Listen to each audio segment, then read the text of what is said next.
We are going to start the session now. We are already 5 minutes behind.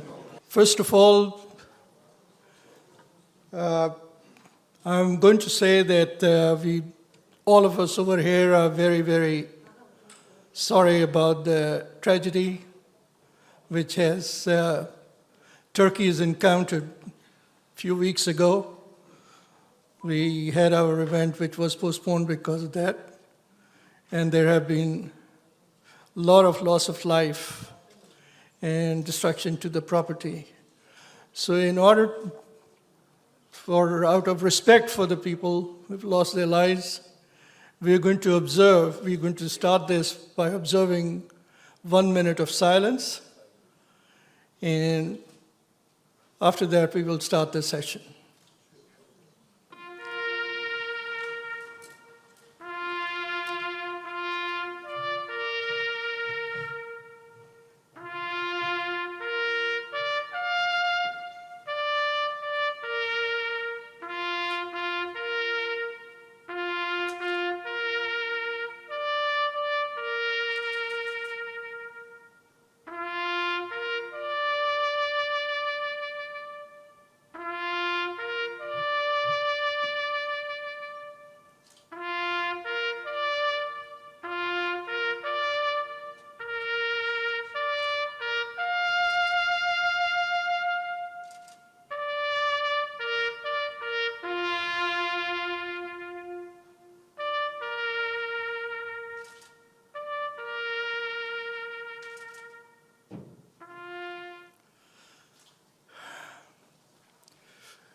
I would like to invite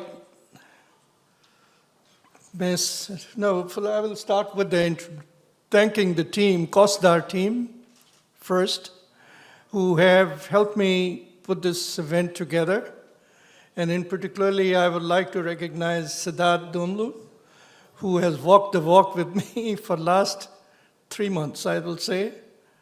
And thank you very much, Sedat. And thank you very much, the team from Koster. This is the team members. Pinar is the leader of the team. Plus Gökhan, plus Tolga, plus Teoman, Begum, and Sedat. Thank you very much. And now I will invite Ms. Pinar Kalkavan Sisel, who's the chairperson of the Koster, to say a few words. But before I do that, Pinar is for 23 years in the industry and has been working in maritime sector, operating and chartering ships, including owning ships, and actively serving the Turkish maritime industry by participating in maritime and governmental organizations. Pinar is one of the founding members of Shipbrokers Association, GBD, and also served as a chairperson of the board of directors of GBD, member of Chamber of Shipping, IMEC, and is currently serving as the chairperson in the board of directors of Association of Turkish Coasters Owners and Operators, KOSDER, since March 2021, the only non-governmental organization representing the coaster vessels in Turkey. Pinar is the board member of Turkish Naval Education Foundation. She's also actively involved in non-governmental organizations working in the public interest. Ms. Sisel holds a bachelor's degree in chemical engineering from Istanbul University, international business program at Istanbul University, Harvard Business School, and the ship management course of London City College. Pinar, please go ahead. Okay. Dear distinguished guests, valuable representatives of the maritime industry from Turkey and globally, those who are joining both in person and virtually, dear esteemed members of the press, we would like to welcome you to all our seminar organized by Sea Commerce America and Koster on decarbonization, the rise of methanol as future-proof marine fuel. I greet you all with respect and love. Dear guests, we wish that the earthquake had occurred on February 6 never happened, and that I could have started my speech by explaining our event. We wish the lives we have lost could breathe the same air as we are right now, and they could continue to pursue their dreams. Unfortunately, at this point, we still feel the indescribable pain of the earthquake disaster. I commemorate all our citizens who have lost their lives in this painful disaster and deeply saddened our country and the whole world.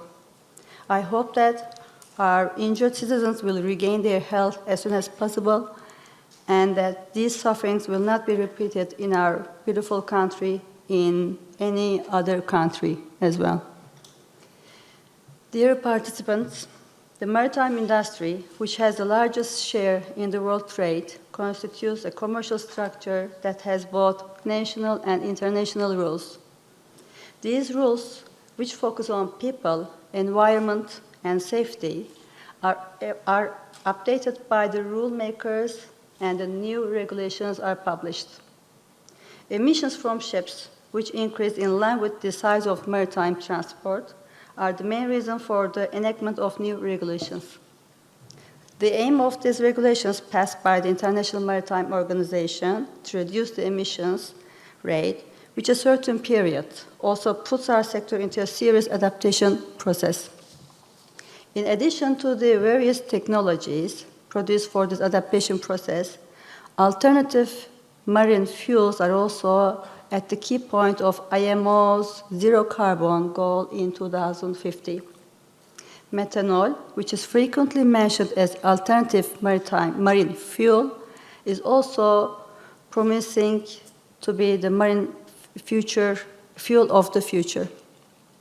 As stated by experts and defined in numerous academic articles, this type of fuel has a serious potential to achieve low sulfur emissions. It remains to be seen what will be the role of methanol in the net zero carbon target of the maritime industry, since methanol has been in the maritime industry for many years and has been the subject of various scientific research. Today, we are once again discussing in detail the future of methanol as an alternative marine fuel through our valuable experts. Distinguished guests, global warming and climate change are having a huge impact on every part of the world.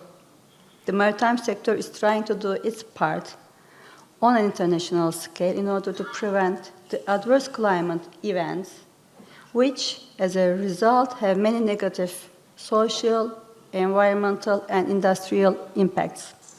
With our event today, we aim to contribute to the joint effort to leave a more sustainable world for future generations. In this context, I would like to express my thanks to Captain Salem Alevi, who was kind enough to cooperate with our association in this important event held in our country for the 15th time, to our esteemed experts and from our country and from abroad, to our esteemed participants, and to the valuable press members who followed our event. I would like to state that we are very pleased to host you, our guests from various different countries in Turkey. So welcome to everyone and enjoy. Thank you very much. Thank you very much, Pinar. Now I would like to invite Mr. Konstantin Arfunis from the Oceanus Tankers in Greece. Is going to be the moderator for the first session. I will call him by the nickname which he goes by and the whole world knows that. That's Tino. Tino is a graduate of Boston University in Political Science and International Economics with over 35 years of experience in financial advisory, banking, and international shipping. A native of Athens since 2004, has engaged in the international shipping sector with renowned shipbrokers, firms developing substantial experience in sale and purchase, and shipping projects across varieties of ship, dry, wet, and special project business. Currently, Director of Sales and Purchase, Project Department of Oceanus Tankers, and a lecturer for over a decade with the HMC ICS, Institute of Chartered Shipbroker. Tino. Methanol. Did you know that every day methanol benefits our lives? And every day you interact with products made with methanol? Methanol is an essential ingredient of modern life. It's used as a building block to produce hundreds of everyday consumer and industrial items, and is also an innovative, clean-burning alternative energy solution. A clear, colorless, biodegradable liquid, methanol is a key ingredient in the materials used to construct and insulate our homes, making them energy efficient. It's used to make the fabrics, carpets, and clothing that style our lives and the technology that keeps us connected. Methanol is also used to make automotive components lighter, making cars more energy efficient and reducing CO2 emissions. A clean-burning fuel, methanol can help improve local air quality by reducing engine emissions. It is used to fuel cars, buses, and trucks, and ships that transport people and goods around the world. As a safe, cost-effective, clean-burning marine fuel, methanol significantly reduces emissions of sulfur oxides, nitrogen oxides, and particulate matter. This makes methanol a promising alternative marine fuel to help meet the shipping industry's increasingly stringent emissions regulations. Methanol is also emerging as a clean-burning fuel for power generation in remote communities, helping keep homes bright and businesses working. Today, methanol is used as a clean-burning fuel for industrial boilers in China, replacing coal-fired boilers and contributing to local air quality benefits. How is methanol made? Methanol is made of hydrogen, oxygen, and carbon. It occurs naturally in the environment and as an organic molecule is a building block of life. Methanol has even been found on newborn stars in space. Here on Earth, Methanex, the world's largest producer and supplier of methanol, with operations around the world, makes methanol by combining natural gas with steam to produce synthesis gas, which is then converted and distilled into methanol. Methanol is also made from renewable sources such as waste, biomass, and recycled carbon dioxide, providing a pathway to a clean-burning, renewable liquid transportation fuel. As a responsible care company, Methanex works to ensure methanol is handled safely during all phases of methanol production, storage, distribution, and use. Every year, billions of liters of methanol are safely produced, shipped, and distributed. And the global methanol industry generates $55 billion of economic activity in communities across the world. As global energy demand continues to grow, methanol provides an innovative, sustainable solution to our energy needs. With its multiple sources, uses, and benefits, methanol is an essential ingredient in our everyday lives and an innovative, clean-burning alternative energy solution. To learn more about methanol, visit methanex.com.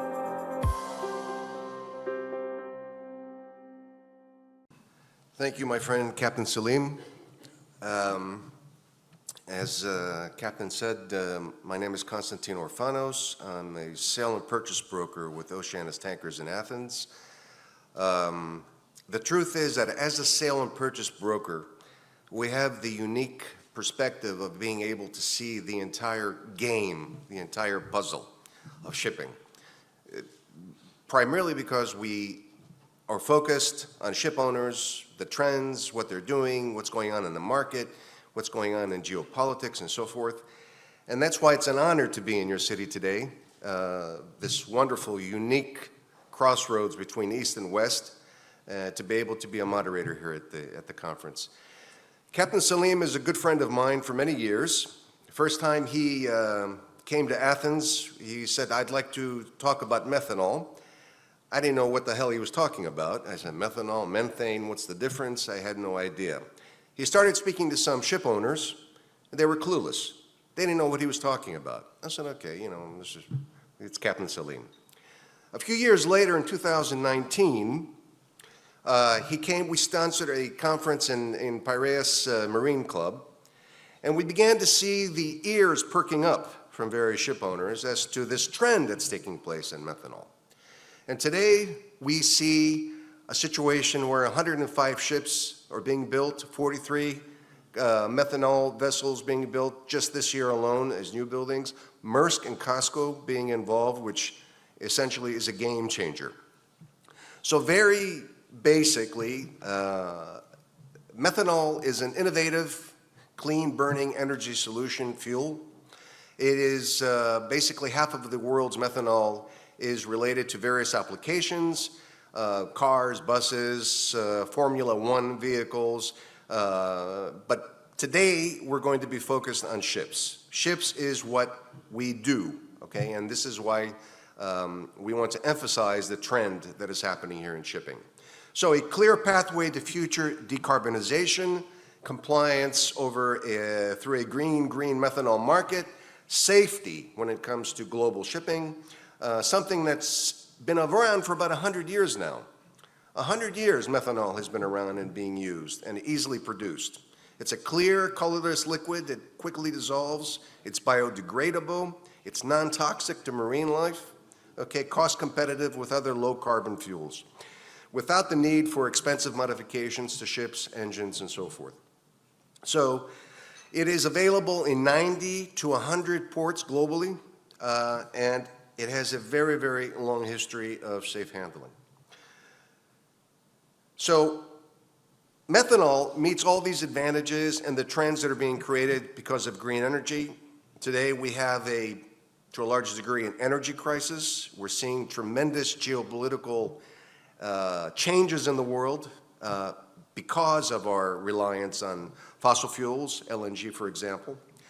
And we have a situation here that can provide a very sustainable alternative.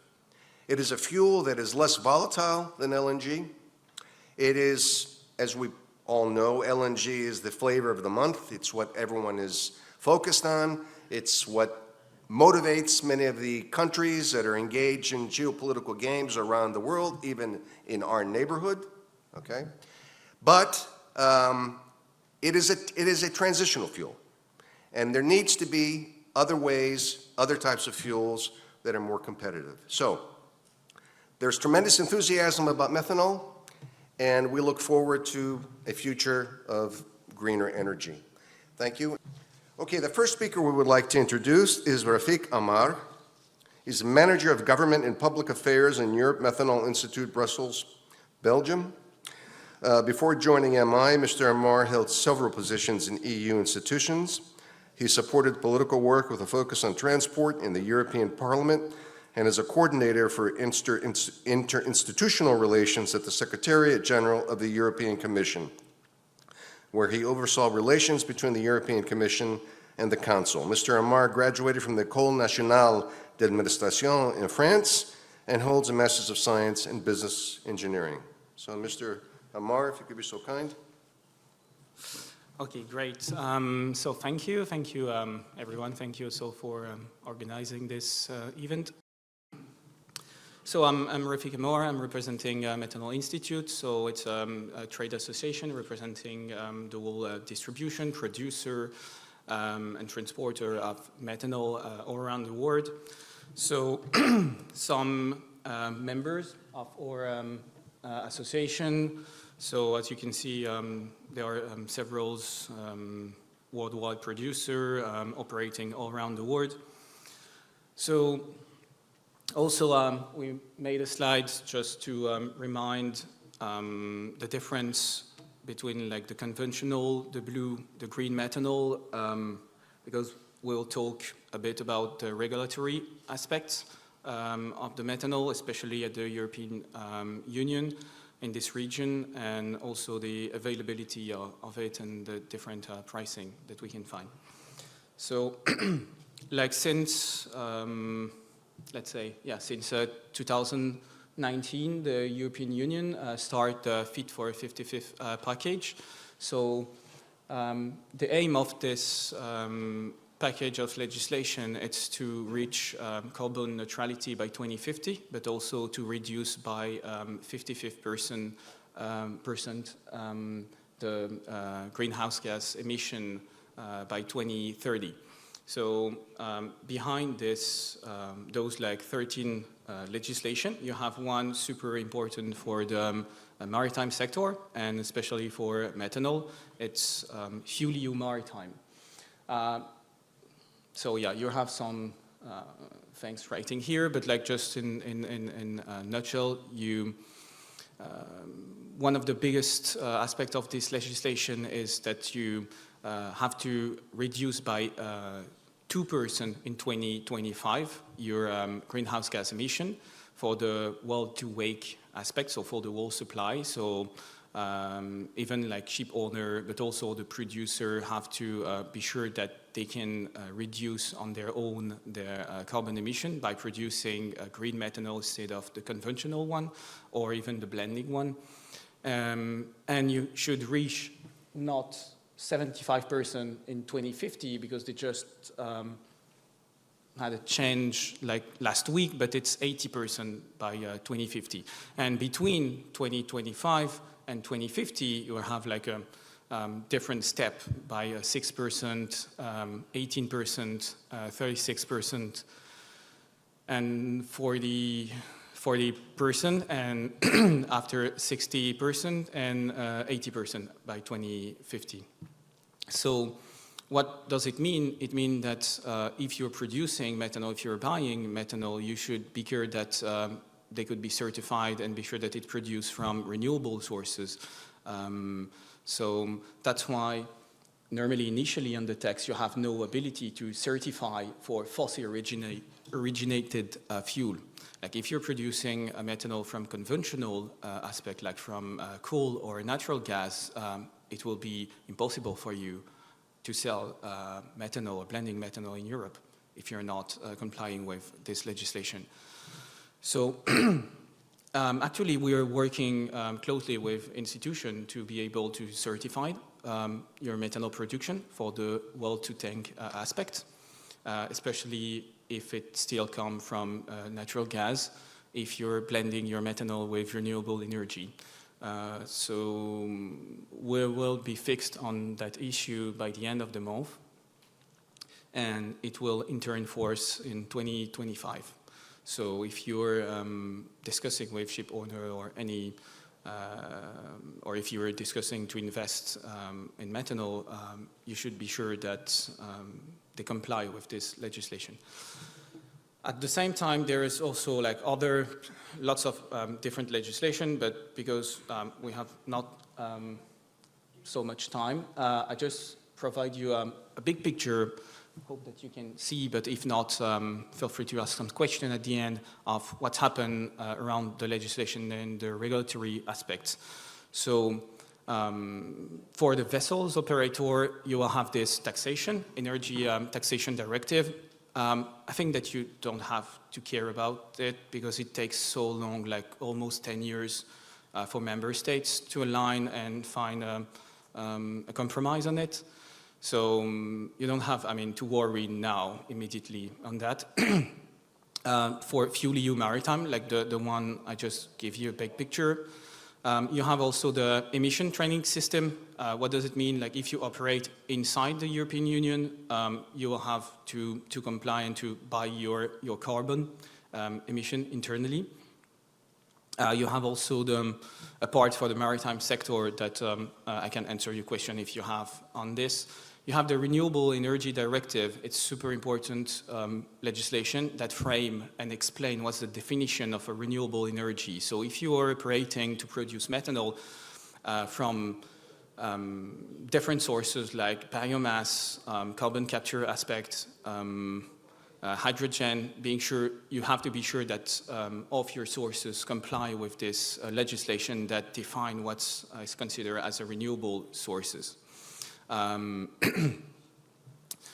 Yeah, also you have like the taxonomy regulation, you have the alternative fuel for infrastructure regulation that we had this small success that methanol now is recognized as a fuel that could be recognized as an alternative fuel for infrastructure. So it means that all the ports in Europe will receive some subsidies for putting some methanol pump in the port. Just like quick slides on the conflicting investment signal for the RFNBO. So it's renewable fuels from non-biological origin. So simply it's like just synthetic fuel. You have also the regulatory aspects at the international level. For now, we have some guideline, and we are working under, all of those applications are under development, so you can find like the different reference documents and the reference to them, like the different recommendation for the key parameter for the marine application. And just two last slides, one on the global methanol pricing comparison. So it's made by Standard & Poor's. So as you can see, we just get the data from like October 2022. We have to update also our data on that. But as you can see, so the pricing is decreasing because of the availability of the production.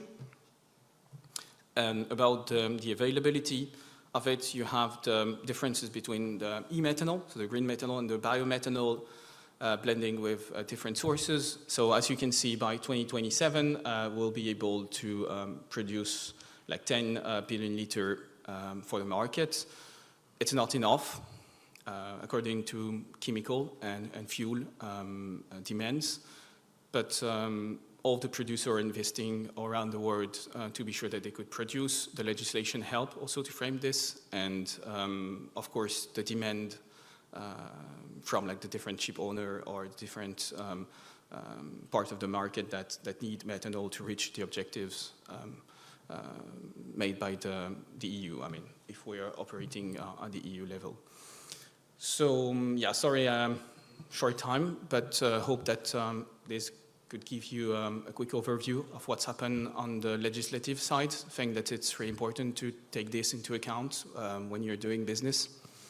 We're talking and discussing, working closely with all of our members, ship owners, producer, distributor. So they follow and monitor this really closely. And feel free to ask any question during the Q&A at the end, I don't know, or after the session. So we are also all around the world, in US, in Europe, in India, China, Singapore. So if you have any business or if you have any question, also you can reach us, and hope that this part answers a part of your question. Thank you very much. Thank you, Mr. Amar, for that. Our next guest, and I hope I'm pronouncing the name correctly, is Elif Gülcek, board member, Turkish Shipbuilders Association, Istanbul, Turkey. Elif is a board member of the Turkish Shipbuilders Association. She received her degree from Sabancı University, Industrial Engineering, started her career as a planning engineer in an automotive company. Later, she broke into the marine industry with Cemre Shipyard and currently working there as a project engineer. She had her MBA degree from Sabancı University. She's a member of WISTA, Women's International Shipping and Trading Association, and also Turkish Marine Environmental Protection Association. Greetings, everyone. I'm going to present the approach of Turkish shipbuilding industry to decarbonization, and I'm going to show you some challenging projects from Turkey. The history of Turkish shipbuilding, actually we have the oldest shipyard in the world, Haliç, and it's still in operation. The Turkish Shipbuilders Association is one of the oldest non-governmental organizations in Turkey. We had almost 100 members, and we are a member of ASEF and Sea Europe. We have 84 active shipyards in 2022. I hope it will get much more in this year. We have 11 dry docks and 33 floating docks. both in Tuzla and Yalova region.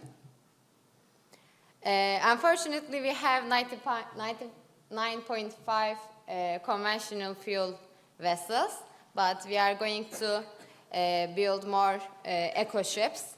We have ships in order like 20% for the alternative fuels.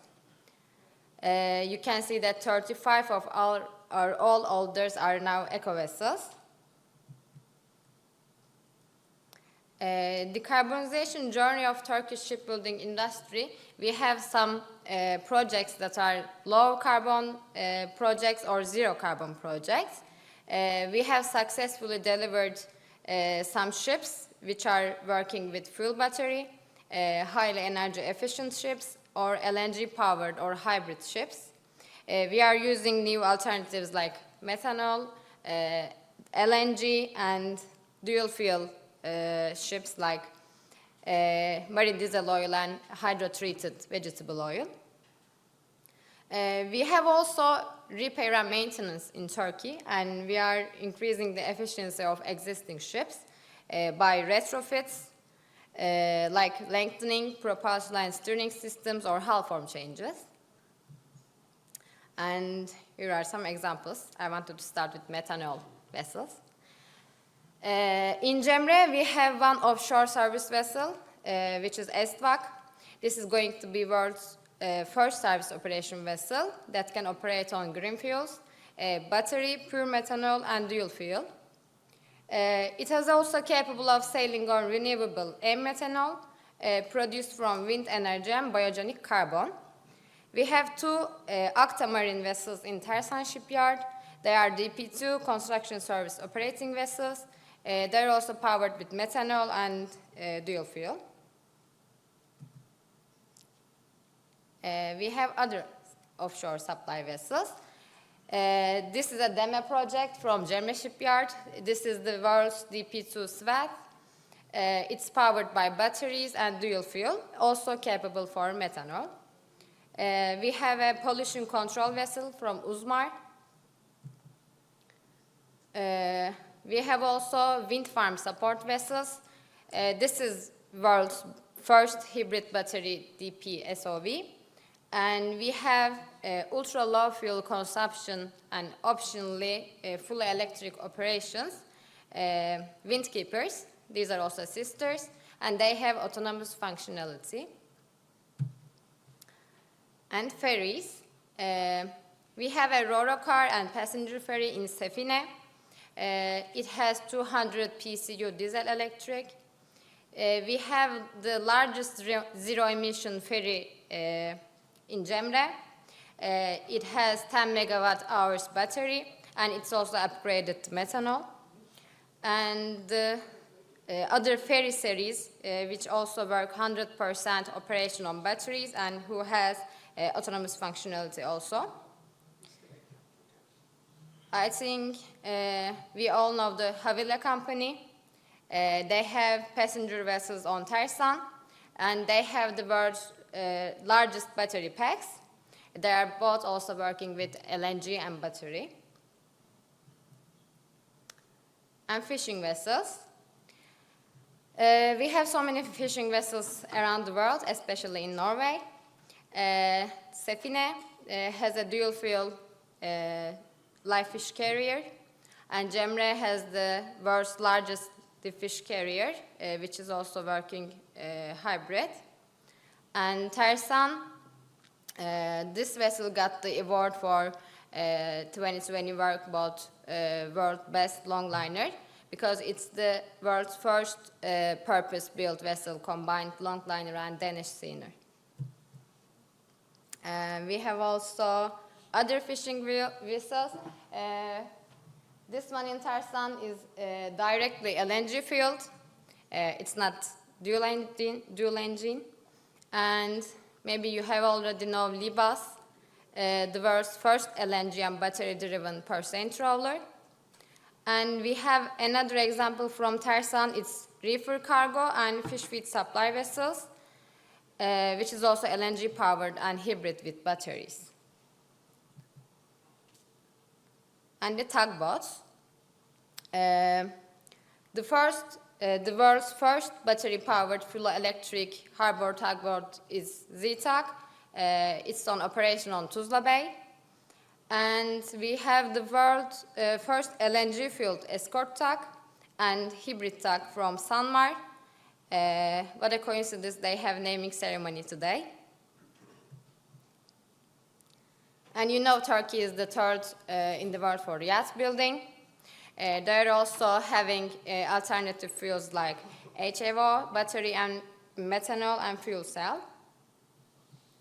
And I want to show you some innovative and environmental friendly implementations from Turkey. This is the ZTAG, and we have also plans for ports, like using the renewable energy sources and full electrically port facilities. This is one of the examples that I want to add my presentation because the solar system on roof, so many shipyards are ready to do it now, but Tersan is the first, and they are consuming 2 million kilowatt-hour electricity per month, and they are using only renewable energy from wind farms. And SEDEF from Tuzla, they are using only LED lighting because of the cost, maintenance, and operation difficulties caused by the installation of height and demand to ensure minimum safety standards in the shipyard. And as GİSPİR, we have a Resurgam project. We have 13 partners from EU, and they are researching on friction stir welding. And there is no need to use any consumable materials in this technology. And GİSPİR conducted life cycle analysis inventory studies for the various type of ships, including new building, repair, and maintenance. And we have other proposed implementations from World Bank and EU. They have like 4 to 5 small-scale pilot projects for port ships and short sea shipping. They're also working on feasibility studies for decarbonization of ferries in Istanbul. What we have learned from decarbonization, we got some skills development because we need to understand the state of our technologies in detail in order to comply functional requirement of the ships. We need to solve possible risk while using alternative fuels because they are still on a risky group according to the class regulations. We have to deal with complex design parameters like the tank capacities, or I can give you some example from methanol projects, like we have to use stainless steel for all piping, valves and flanges, and all the tanks and pipes have to be double-walled, and these are all the things that we learn with alternative fuels. But you don't need pressure tanks. That's an advantage. We have another software development for integration in systems like battery management, fire, and electrical systems. And we are using data and statistic analysis for operational behavior of ships, like determination of fuel and energy supply, life cycle assessment for ships, including shipyard operational impact, and we are using 3D scanning technologies due to complex piping and installation needs specifically for retrofits. If you have any questions, you can mail us. Ms. Mehtap, our General Secretary from GİSPİR, she can help you. Thank you for your attention. Thank you, Elegant Elif. Thank you very much. We have him. Good. Okay. Now we have Mr. Lunde finally online. Mr. Lunde, welcome. And, thank you very much. I'm sorry about the connection problem. Yeah, I just need to go through. I wanted to talk about green financing, as you see on the program. And I looked up internet, and at the moment I could find 39 million hits on what is a green financing. So it's a lot of issues. But what is it really? From the banking point of view, it doesn't help that you just paint your ship green. That's not enough. The whole idea is that you need to define a better performance with less pollution. And the benefit you get if you do that correctly, according to the rule you are operating under, you can get a slightly lower margin on your loan. This is something which has been introduced to ship financing the last, I would call it the last 10 years, which has really been hitting the market. I know that we are a bit short on time, we have to cover this in less than 15 minutes. So I wanted to start by talking about the Poseidon principles, because it was the banks, some of the key banks in ship financing who started looking at these principles, the Poseidon principles.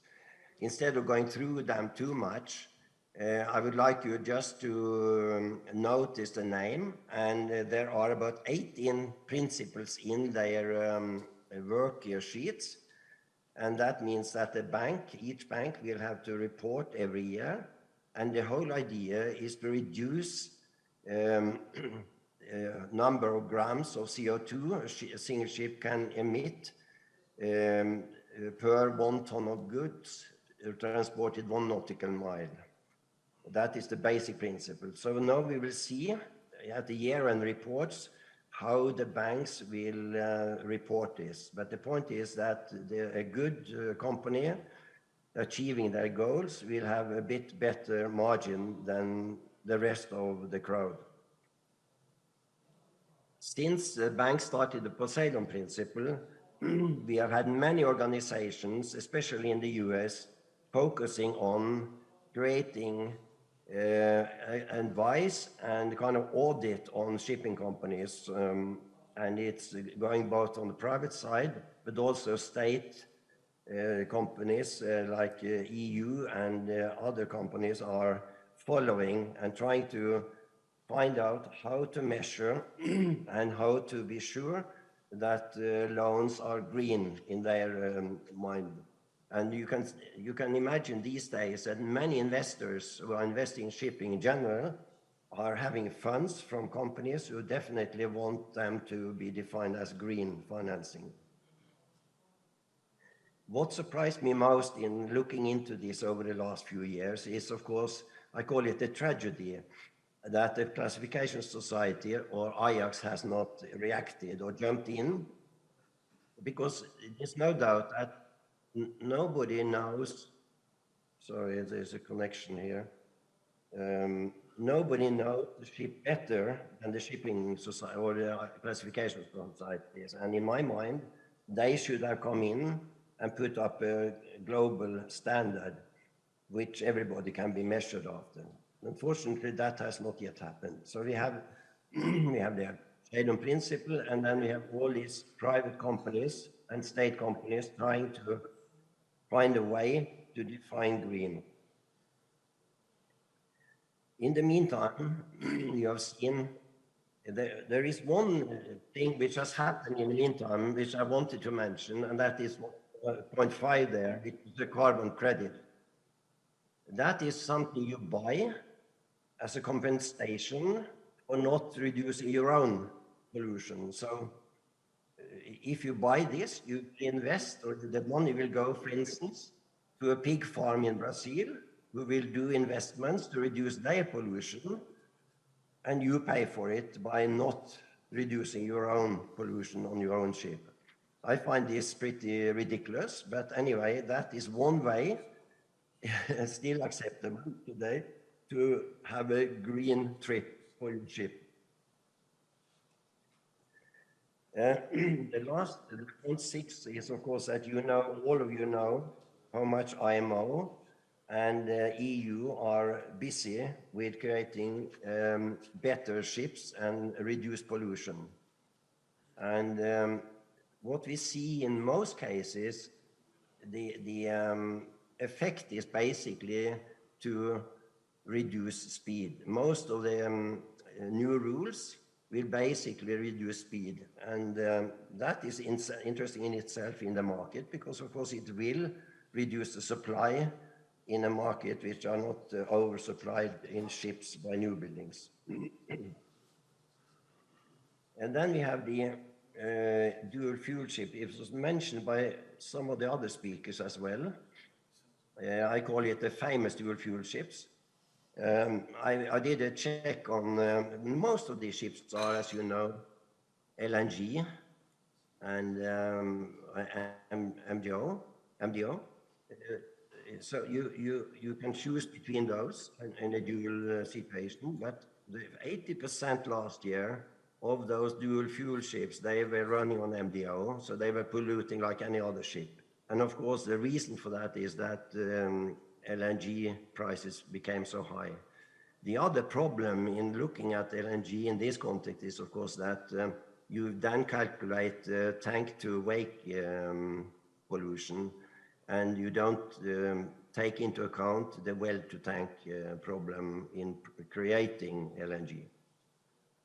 In my mind, there is another thing which I go into point 8. I'm going a bit fast maybe, but you can have questions. For me, the most effective way would be immediately to put on a carbon tax. And if you look at the proper voyage calculation, you will immediately see that if you put up extra tax on fuel, it will automatically go down on the exponential curve, and the speed will be reduced and thereby pollution. The last point I wanted to mention is what more can shipping do? And I've been in shipping many years, and I would like to give you 2 or 3 examples of what shipping can do better. First of all, there is one important thing at the moment: don't scrap a ship. Try to retrofit it, try to use it as long as possible, because the energy and resource allocation you need to scrap a ship and build a new one is enormous. And you need to run 25 years on a new ship to calculate the difference in pollution calculation. So please try to keep the old ships going with retrofits or going to methanol or whatever way you can do it to reduce pollution. The other way is, of course, that I found shipping very inefficient as an industry, because half the time, in theory at least, you go empty in ballast. And I think that people haven't gone far enough into trying to do more efficiency in shipping. I just looked at one company, the Klaveness Combination Carriers, for instance. That's a company I came from, CFO many years ago. They have done something very smart, and that they take products, for instance, from Europe to Brazil, and they return with grain. And that is really efficient and reduce enormously the pollution per ton transported. The last point, which I also like very much, is, of course, the ships now which have introduced carbon capture. That has been extremely nice. We have seen that in the short sea in Holland. They capture the CO2 from the ship, they put it in a container, and they give that container afterwards to the greenhouses so they can grow the plants. So there are many things the shipping can do. Especially for me, the waste of ballasting is some of the worst. So thank you very much. These are my points for you today.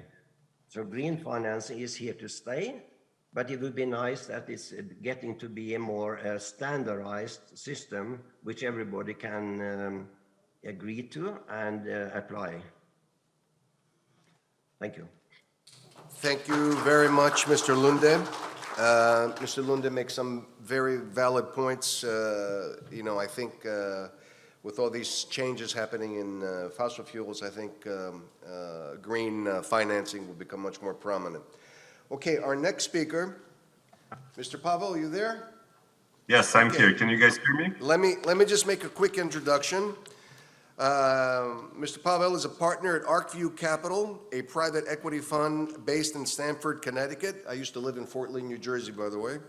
ArcView, in partnership with MC Group, owns and operates a fleet of dual-fuel methanol carriers to promote clean fuels in the shipping sector.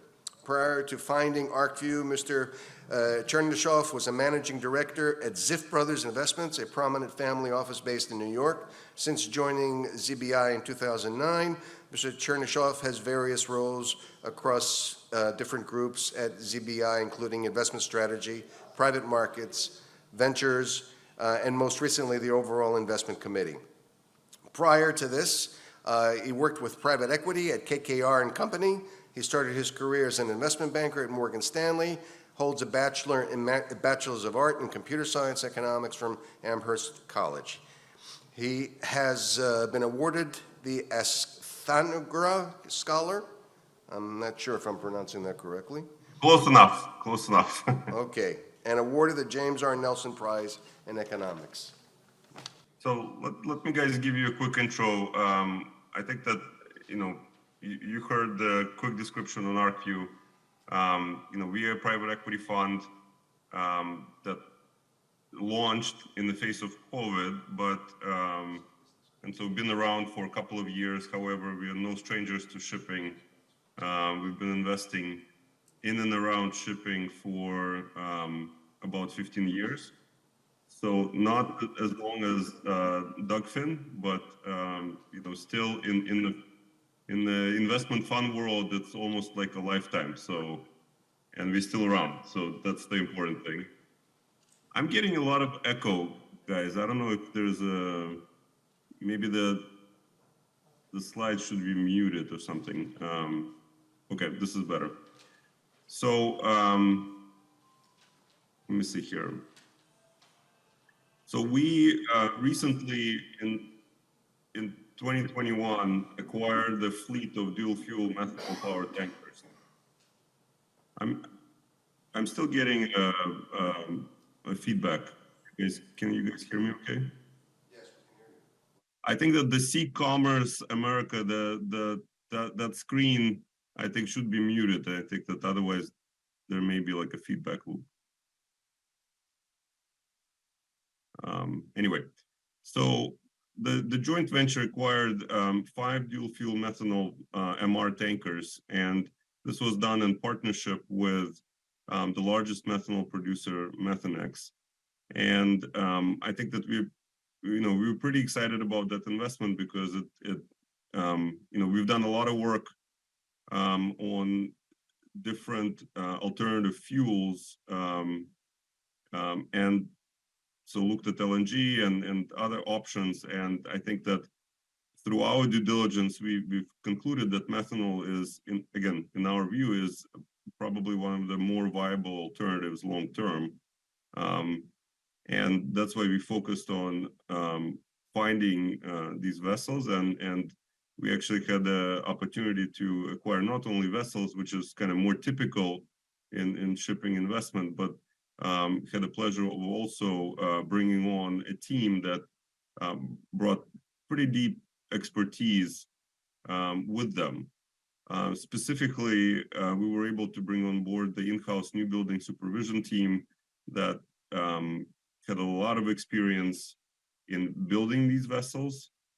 So they oversaw the construction of the first, second, and third generation of these MR carriers. Obviously, there's enormous amount of experience that comes with bringing these vessels online, and every new iteration, there are lessons learned, and you end up doing things better. And importantly, we were able to deliver these vessels to Methanex on time and on budget, which I think that the team has to take a lot of credit for. And also, we've now been operating these vessels for almost 7 years, at least kind of starting from generation 1. And I think that, if we measure the running engine hours where these vessels operated on methanol, I think that we have one of the longer track records out there. and more importantly, now that we've gone through the first cycle of special surveys, again, lots of lessons learned there. And so from kind of day-to-day operations, the experience that the team has in terms of overseeing the technical operations and doing maintenance, I think that is enormous for us. The really interesting development that happened over last 3 or so months was that for the first time, as far as we know, in kind of the history of dual fuel methanol vessels, we were able to charter one of our vessels, the most recent, the third generation carrier, to Trafigura, together with waterfront shipping. And the reason why it's so important is because, as most of you know, historically, these vessels operate with specific, mostly methanol producers, and they're kind of almost captive fleet in a way. And being able to charter one of these vessels to a trading house, one of the most prominent trading houses, I think that in a way is groundbreaking, because it establishes a track record that kind of third-party charterer can justify and frankly is able to trade this vessel, right? Because in my mind, I think for methanol to go mainstream as the marine fuel alternative, I think that there has to be much wider buy-in beyond the kind of specialty companies and methanol producers. And I think that the Mari Innovator Charter is an important step in that direction, because it kind of fleshes out the other part of experience in terms of running these vessels, right? Because I think that the trading patterns from the likes of Trafigura, oftentimes are unpredictable, and being able to procure methanol in various ports, I think that is really putting to test the infrastructure, right? I think that people probably talked about the availability of methanol, but we have a firsthand experience in terms of making sure that from the supply perspective, we're able to basically be able to enable Trafigura to operate this vessel. And so we're pretty proud of that. And since Trafigura took on the vessel, the majority of time she's been operating on methanol, which is an interesting thing, because I think that Dogfin referred that 80% of the dual fuel vessels are still burning MGOs, and I think that, and he's spot on. I think that our research would support that as well, and we specifically track the number of hours these vessels operate on methanol. And for Trafigura, it was important to be able to kind of prove out the viability by running on methanol and bunkering methanol. So again, we're pretty proud of that, and I think that it's a very important step for methanol in general, but specifically for kind of methanol being a viable alternative to what's available today. So what are some of the opportunities? And I'm looking at it mostly from the investor perspective. I think that a lot of panelists bring a ton of operating experience and in shipping, and a ton of technical experience. I really look at it from what does it take to for an investor to get involved in something like this, because capital is as an important component of making methanol viable here. And from investment perspective, there are really kind of two options that we have, right? We can either back ship owners and order new buildings, and the second option is really kind of buying these vessels on the secondary market, and that's about it, right? And I think that unfortunately, there are issues with both of these avenues today, right? The new building market is fairly tight, and I think that just from the slot availability, I think that it's difficult, right? Because I think that shipping market has been doing quite nicely, and that almost through every cycle results into substantial new ordering of vessels, which makes it difficult to kind of find the spot where you are able to order a vessel, especially a specialty vessel, at a reasonable cost. And from the investment perspective specifically, there are a couple of things that are important, right? Like the integration between the engine manufacturers and the yards, I think is important, as we found out from the track record of building these vessels ourselves.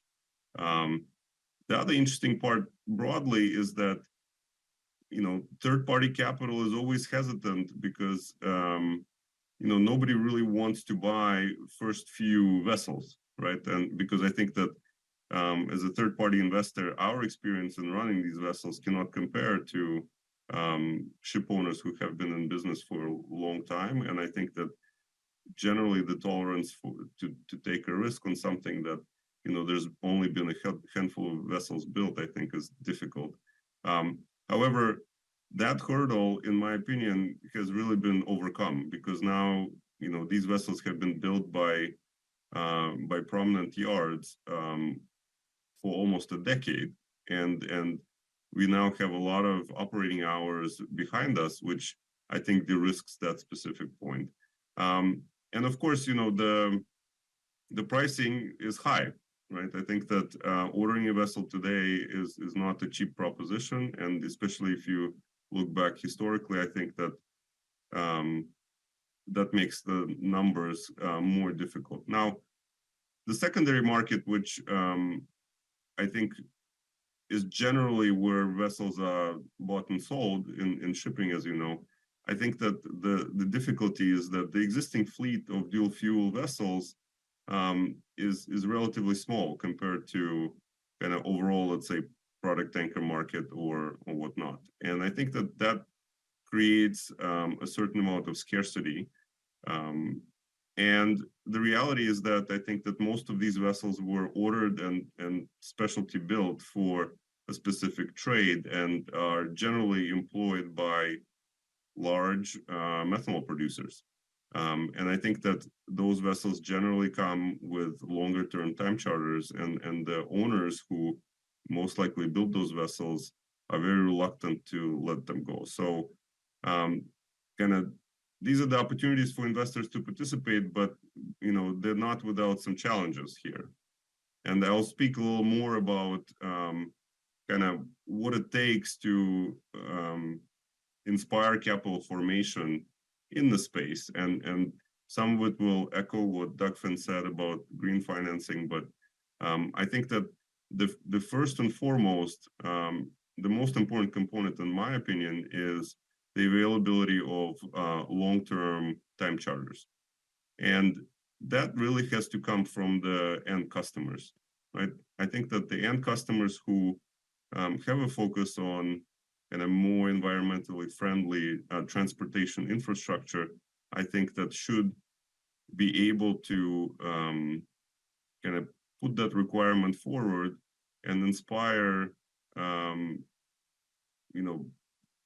longer contracts for ship owners in order to kind of get access to these dual fuel vessels. And ultimately, that tonnage, it has to make sense for the tonnage providers to make the investments in these dual fuel vessels. And ultimately for a lot of the customers, which, in our case, a lot of the large chemical companies, for them, the transportation cost, of course, is relatively small fraction of the cargo. So there's definitely an opportunity there. Now, it happens so that in today's market, the rates are high enough where you can actually justify ordering. But I think that always the question is how long these elevated markets last.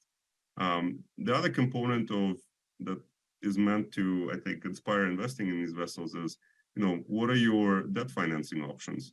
And here, I just wanted to, again, go back to Dagfin's point on green financing. I think that seems to be an amazing opportunity. However, I think that the lack of standardization and, more importantly, I think, increasing interest rates make it challenging. And I think that you have the other issue of a lot of the lenders are not as familiar with dual fuel vessels. And I think that also presents a challenge, because ultimately the attraction of green financing is that it's supposed to have, I would say, kind of non-quantitative aspect to it, which makes it more attractive compared to traditional sources. And I think that's something that from the investment side, we would like to see more of. And to be honest with you, I think that outside of large corporate names with great credit that probably didn't need green financing component anyway, I think that we've seen a relatively small number of small and medium-sized fleets being able to utilize it.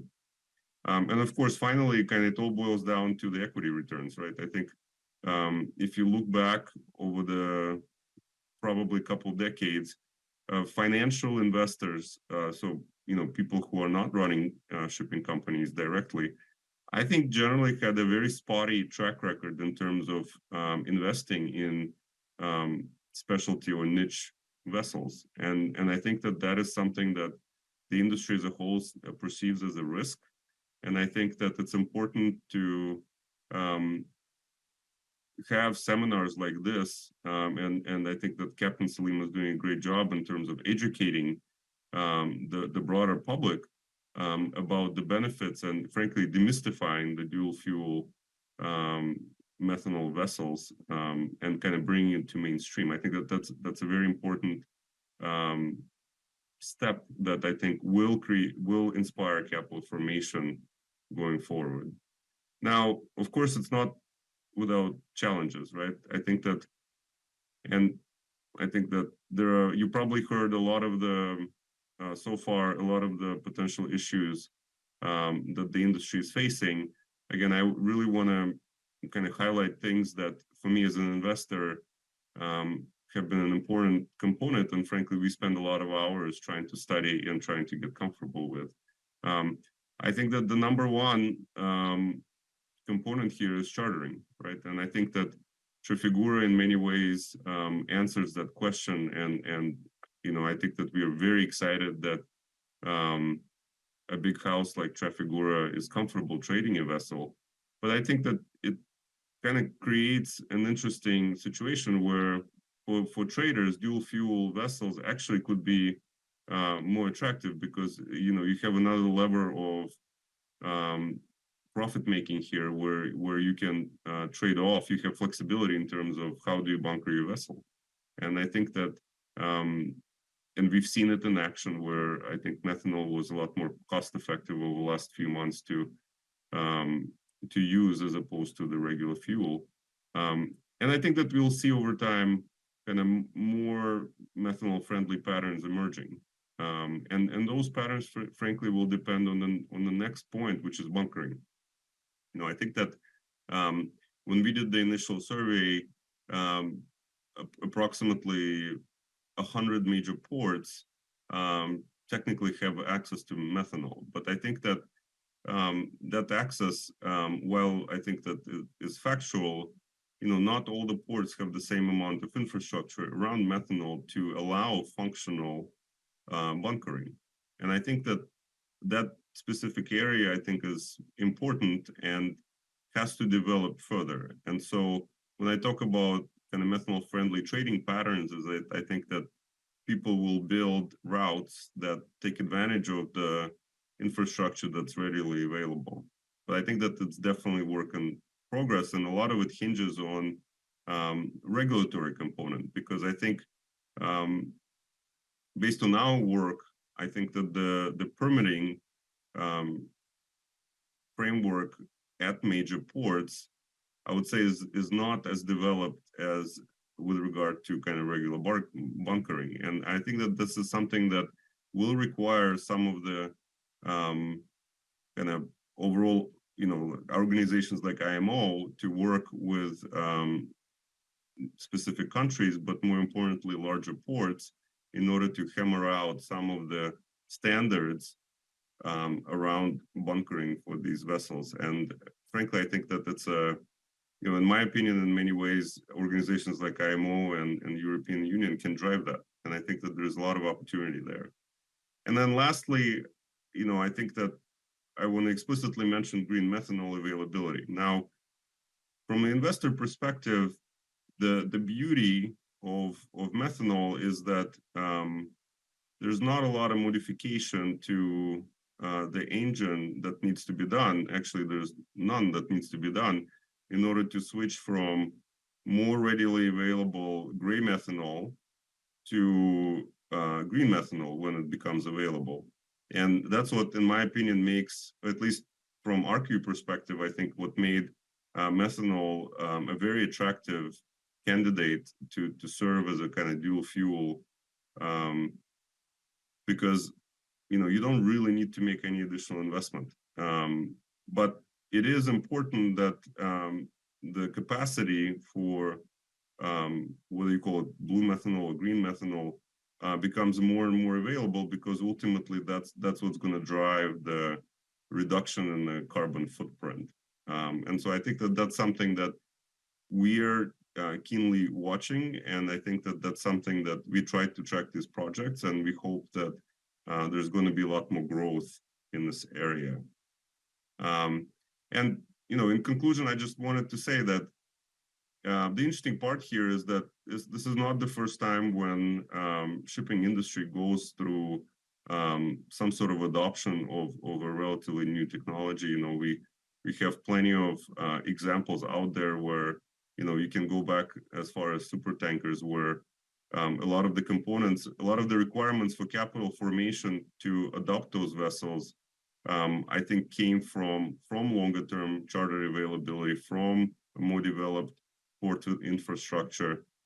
And again, we see more recently an example of LNG vessels where ultimately the customers were able to offer contracts as long as 20 years. And I think that that's something that hopefully we'll see play out in the dual fuel methanol vessels. From investor perspective, I know there's a lot of competition against, between the engine manufacturers and some competition among the ports. Certainly there's competition among methanol producers, but we don't really see it as a third party. We don't really see it as a zero-sum game. I think that Captain Salim, I think, is very good at bringing different players to the same conference and really seeing kind of multiple perspectives. And from our side, I think that we, again, very happy to see more of a kind of collaborative approach to this. And we frankly hope that in addition to the producers, the engine manufacturers, that we would see a more proactive participation from shipyards. Because in my opinion, I think shipyards are an important player here, and I think that we always want to hear more from how they look at the situation. And finally, I think that it's the customers, the end users, and the cargo owners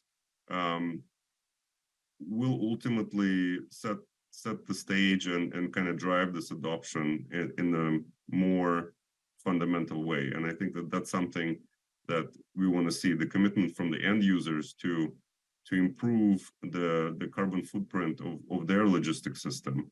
And I think that the methanol as an alternative fuel should be able to accomplish that. So with that, I will pause here, and I'm not sure if I'm happy to answer questions now, and I think that that's some, I'll open up the stage here. Thank you very much. We'll have an answer and question session later. But Pavel makes a very valid point here that unfortunately we live in a period where interest rates have gone up, and it makes it a very challenging environment for investors and finance people and so forth. Yep. So the next speaker we would like to introduce is Mr. Vijay Arora, Managing Director, Indian Register of Shipping, Mumbai, India. Mr. Arora is qualified marine engineer with a professional experience of more than 3 decades. His sailing experience includes Great Eastern Shipping Company for approximately 5 years. His other experience includes working with a shore-based automobile company. While at IRS, he has worked in various survey stations in India and abroad and has handled multiple responsibilities at head office while heading ship classification and certification, statutory quality systems, and technical division. He's also a member of the editorial advisory board of Future Fuels magazines, presently managing director of Indian Register of Shipping. Good afternoon, everybody. Let me thank the organizers, Methanol Institute, the KOSDER, and Sea Commerce, especially Mr. Captain Salim Alavi, whom I was in contact to make this presentation. So I thank Captain Alavi for this opportunity being given to IRS to make this presentation. I'll be making this presentation from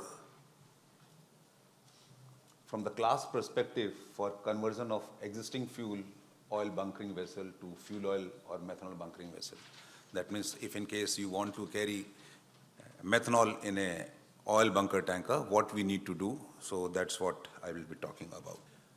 These are the things which I'll be covering in my presentation.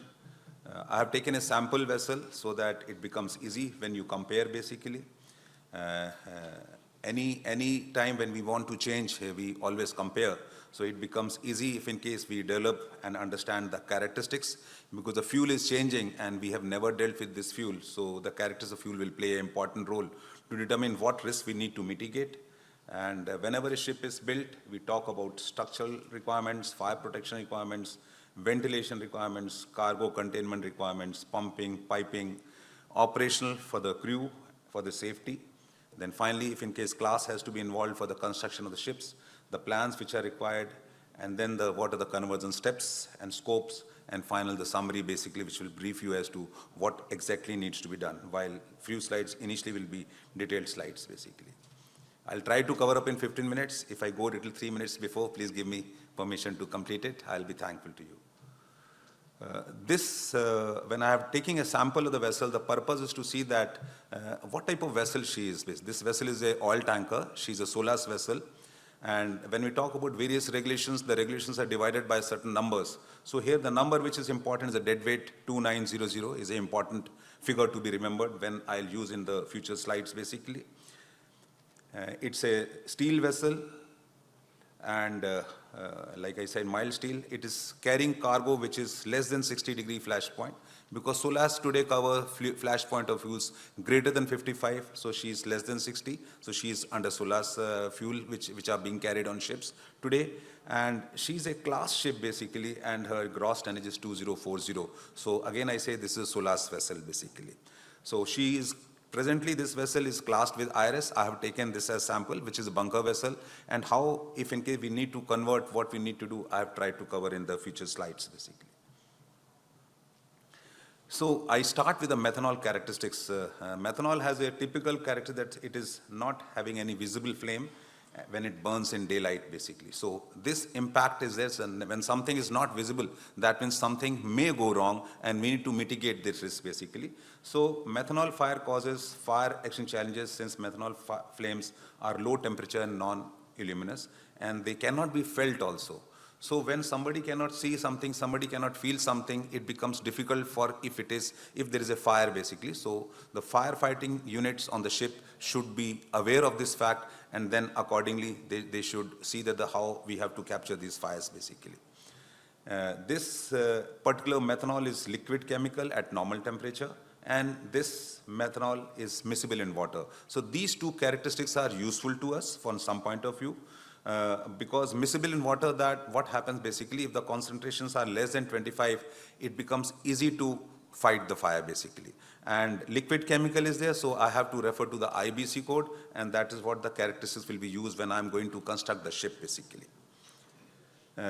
Again, methanol has got certain negative characteristics that it reacts with the mild steel, so it causes corrosion, but this aspect can be covered easily if in case we have coated tanks or the tanks are made up of steel. If in case we are able to convert this, it is possible, or we can see that the methanol can be carried in the existing vessels basically, and coating is not a difficult task basically.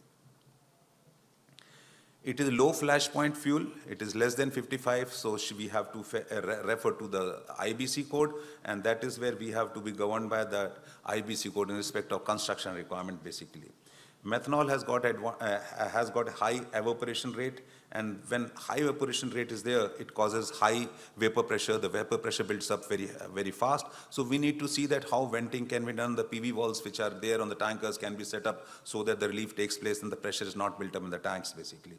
That is what the characters will be used for in construction. Vapors are heavier than air. Anything which is heavier than air, it settles down. So we need to displace it. We require more air changes, so ventilation will be impacted. So we'll talk about how Solar's normal tanker require maybe 25 air changes. This will require higher. As per IBC code, it requires 45 air changes per hour basically. It has an explosive limit between 6.7 to 36 with the air. So that means it is explosive. The mixture of is explosive when it's mixed with the air. So we need to take care when handling cargo venting, and equipment has to be explosion proof basically, and that is what it has designed in gas detectors. We need to be fitted in the pump room where the tankers are going to carry this methanol basically.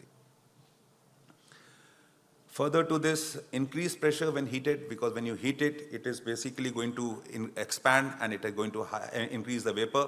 So that is where the location of the tanks will play a very important role. And if in case we are going to carry a cargo, we need to ensure that it is placed not next to the machinery space, but a pump room is provided or a cofferdam is provided between the machinery space and the cargo tanks, and that is how we can safeguard this risk basically. Specific gravity, it is 0.7 at 20 degrees centigrade. It is not too much impactive. It is just for information. It is not going to impact anything on the construction requirements, basically. It is toxic to human beings, so we need to see that how personal protective equipment can be used, safety equipment can be used, and operational guidelines which we have provided in our IRS rules can be adopted to see that these toxic risks to the human being can be mitigated, basically. It has a lower energy content. That means the calorific value is low. So that means for the carriage, you'll require more amount of fuel to be carried if in case you have to carry, or in case of when we are going to burn in the machinery space, more fuel will require to be carried on the ships, basically for combustion purpose, basically. This talks about the structural arrangement. Now we go how the construction takes place. Normally tankers are governed by MARPOL requirements. We must have heard about something called double side and double bottom. So this vessel, what we have taken right now as a sample, is a double hull vessel. But normally when we talk about type 3, methanol falls under IBC code type 3. This does not require double bottom or double side basically. So the existing vessel can be easily used for conversion purpose basically. But in any case, what I want to draw over here is that we'll be governed by the IBC code requirement as far the construction is concerned, specifically in respect of methanol. Again, what I said about the double hull and the double hull side, that double bottom, double side, this specific vessel was governed by the MARPOL, though only double bottom was required, but double side was also provided. And type 3 methanol does not require any double bottom, double side. So if in case, let us say we have a tanker basically, and she is having more than 5,000 ton of dead weight, then in that case, double bottom will be mandatory for that tanker basically. And accordingly, that tanker can be used for the carriage of methanol. But as a construction, new construction for a methanol carrier, we don't require double bottom or double side basically. Cargo tank has to be part of the ship structure. That means integral tanks. Even methanol also can be covered under integral tanks. So there is no change. An existing tanker can be used to be converted to a methanol carrier basically. Oil tanker does not require gravity tank, whereas methanol requires gravity tank. Now, gravity tank, what is the meaning gravity tank? I have given some definition of that. Gravity tanks are those tanks where the pressure is a little high. The pressure is more than 0.02. In case of oil tankers, when we design the ships, we take 0.02 as a megapascals of pressure, but for methanol, we'll take as 0.07. So we will have to see the existing vessel, whether the structural arrangement meets this higher pressure requirement or not. That is what is important. And when we are going to carry methanol, the PV walls will be set at a higher pressure, so that if at all there is a buildup of pressure, the gases can be released and the tanker is safe. There is no requirement of segregation of cargo tanks as per MARPOL. Similarly, for the methanol also, there is no requirement for segregation, so the existing vessel can be easily converted to a methanol carrier, basically. Only thing what we need to know is that the piping which is supposed to be there now, piping has to withstand both oil and methanol. If in case at any given time, suppose a vessel owner wants to carry oil in one time and the second time he wants to carry methanol, the piping system needs to be designed for a higher pressure and the piping needs to be coated also, so that she can carry the methanol. Slop tanks are required as per MARPOL, slop tanks are required as per the IBC code, so we will have to see, because the capacity will change and we'll have to look into the MARPOL and the IBC requirement, and this needs to be determined when we are going to do the plan approval, basically. Both vessels, tanker or chemical tanker, both require Type A freeboard. So the vessel will be governed to Type A freeboard. Only thing is that the damage stability will be governed for what going to be important for Type A freeboard. So damage assumptions as per IBC code will be taken, and then only we can decide whether Type A freeboard which is coming as per for the existing tanker can be considered or not, basically. Coming to the stability part, MARPOL tankers are governed by intact stability of IS code. They have damage assumptions as per MARPOL. They have damage stability as per MARPOL Action 1. But in case of methanol carrier, we will be governed by intact stability will be as per IS code, but damage assumptions and damage stability will be done by the IBC code. So we'll try to see the intact stability, the damage stability as per both MARPOL and IBC code, which is more severe, that will be adopted, and that is how the freeboard will be assigned to the vessel, basically. ESP and ancillary requirements which are coming through SOLAS are applicable to both tankers, whether they're chemical tankers also as per MARPOL come under tanker group, basically. So ESP will be applicable for both the cases. So when the surveyors are going to survey, they need to ensure that they cover up the tanker requirement also, the chemical requirement also, if in case the vessel wants to carry methanol and oil at any given time. That means we say oil/chemical tanker when we talk about. We go to the next category, fire protection. We have covered structural protection. Fire protection is important for us. So structural fire protection for tankers are governed by SOLAS Chapter 2-2. Even for methanol also, it is covered by IBC code. IBC code refers to same chapter, SOLAS 2-2. So there are no changes, and then the existing tanker can be easily converted to a methanol carrier, basically. As far as location of doors and windows are concerned, they are governed by SOLAS Chapter 2-2. For IBC code is also going to govern for methanol, and they refer to SOLAS chapter, so both are same, and there are not going to be any changes with respect to the location of doors and windows when we are going to consider this tanker as a methanol carrier, basically. And we talk about fire detection. Fire detection is important and has to be carried out in various areas: accommodation, pump room, machinery, cargo area. So there are various methods, method 1C, 2C, 3C. In this case, tankers normally require method 1C. And even IBC code also says for methanol will be method 1C will be applied. So the existing tanker can be used as easily as methanol carrier, basically. Pump room is provided with a flammable gas detector, whereas methanol carrier will require methanol vapor detector, and flammable gas detector is also required. So when we are going to carry methanol, we will have to provide additional methanol vapor detector for this methanol carrier. So that means we need to have some additional equipment requirements will come into force, basically, for this type of carriage of cargo. Detection system for the cargo area, there are no specific requirements. Even for methanol, there are no specific requirements, so there are not going to be any changes. Machinery space is governed by SOLAS chapter 2-2. Even methanol also is governed by the same chapter, so there are not going to be any changes in respect of machinery space detection system, basically. We come to firefighting. Firefighting for accommodation is governed by SOLAS chapter 2-2. Even IBC code also refers to SOLAS chapter 2-2. So there are not going to be any changes with respect to existing tanker. Whatever firefighting requirements have been provided, they can be considered adequate for that. Pump room, a fixed firefighting system for this vessel was CO2, and here also the CO2 system can be used because methanol also refers to the same SOLAS chapter, so I don't think there is any change as far as carriage of methanol is concerned, basically. Coming to the cargo area, we have to worry about that. This existing vessel was provided with a protein-based foam, but in case of methanol, we have to have alcohol-based foam, so that is where the change will take place, because otherwise it is reactive in nature, and alcohol-based foam has to be also only used, basically. Whereas we can also use water, but water cannot be used for oil. That is where we'll say that we recommend that use alcohol-resistant foam, basically. Machinery space provided with CO2 system, adequate for even methanol carrier, so there is not going to be any change, basically. Then we come to the inerting requirement, which are ventilation requirements. There are no inerting requirements for oil tanker for a specific size less than 8,000. Same thing goes with the IBC code, less than 8,000, there is no specific requirement. So long as you are going to carry cargo of less than 8,000, as conversion of this vessel will be covered, so no change is expected for carriage of methanol, basically. And if at all, let us say you are going to carry more than 8,000, then inerting requirements will come into force. Tank environment control is not applicable for tankers. As per IBC code, environment control is not mandatory for this cargo also, so there is not going to be any change so long as you are going to carry less than 8,000 deadweight of cargo.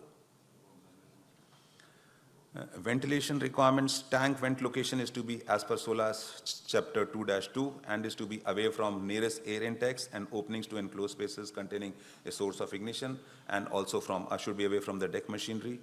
Vents are similarly to be located, similarly as we have talked about oil tanker, so it can be considered that we'll be governed by the IBC code, which refers to the SOLAS chapter 2-2. We need to only ensure that when, in case of methanol, PV wall adjustment needs to take place, and connection to a vapor return line is to provide to shore installation when we are doing venting, basically, and when we're discharging cargo, basically. Oil tanker require control vents, basically, and control vents are also to be provided as per IBC code. Only thing is that the PV wall setting will change, and we'll have to set up a higher setting, which is going to be vary from 0.02 to 0.07 megapascals, basically. Cargo pump room ventilation, oil tanker is governed by SOLAS chapter 2-2, which I said very clearly that it is going to be governed by 25 air changes per hour. Methanol will be also governed by IBC code here, but which requires 45 air changes. So you will have to have higher capacity ventilators so that ventilation can take place, basically. We come to the cargo containment requirements. There are, when we talk about oil, basically is a pollution hazard.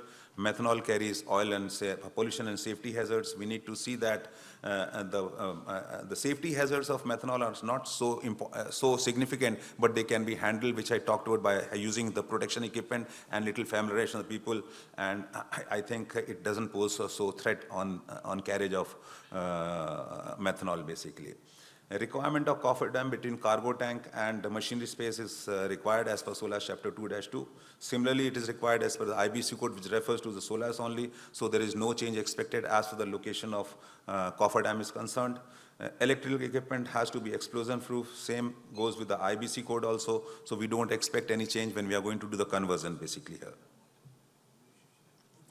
Cargo piping location in case of tankers is governed by MARPOL, and cargo piping location for IBC code, there is not too much of a requirement. So we'll be governed by MARPOL because the vessel is already compliant with MARPOL. It is more safe, basically. So no change is expected, basically, as far as the piping is concerned.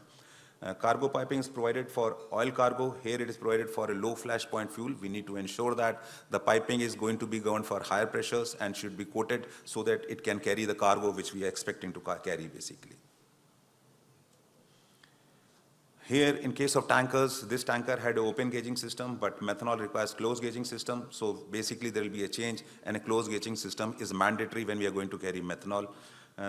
There are specific requirements for overflow control and specific requirements for methanol, also overflow control, and we need to see that which is more significant will be captured when we are going to do the drawing approval, plan approval, basically. Requirements with respect to location of bilge, ballast, and piping system are governed through MARPOL, whereas here in this case it is governed by IBC code.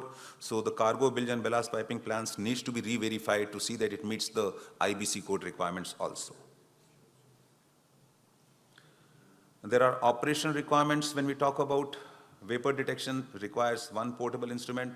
for measuring oxygen and one portable instrument for flammable vapor, whereas this vessel, methanol carrier, will require flammable vapor instrument and also will require 2 instruments for testing methanol vapors. So we need to provide these 2 additional equipment when we are going to carry methanol basically.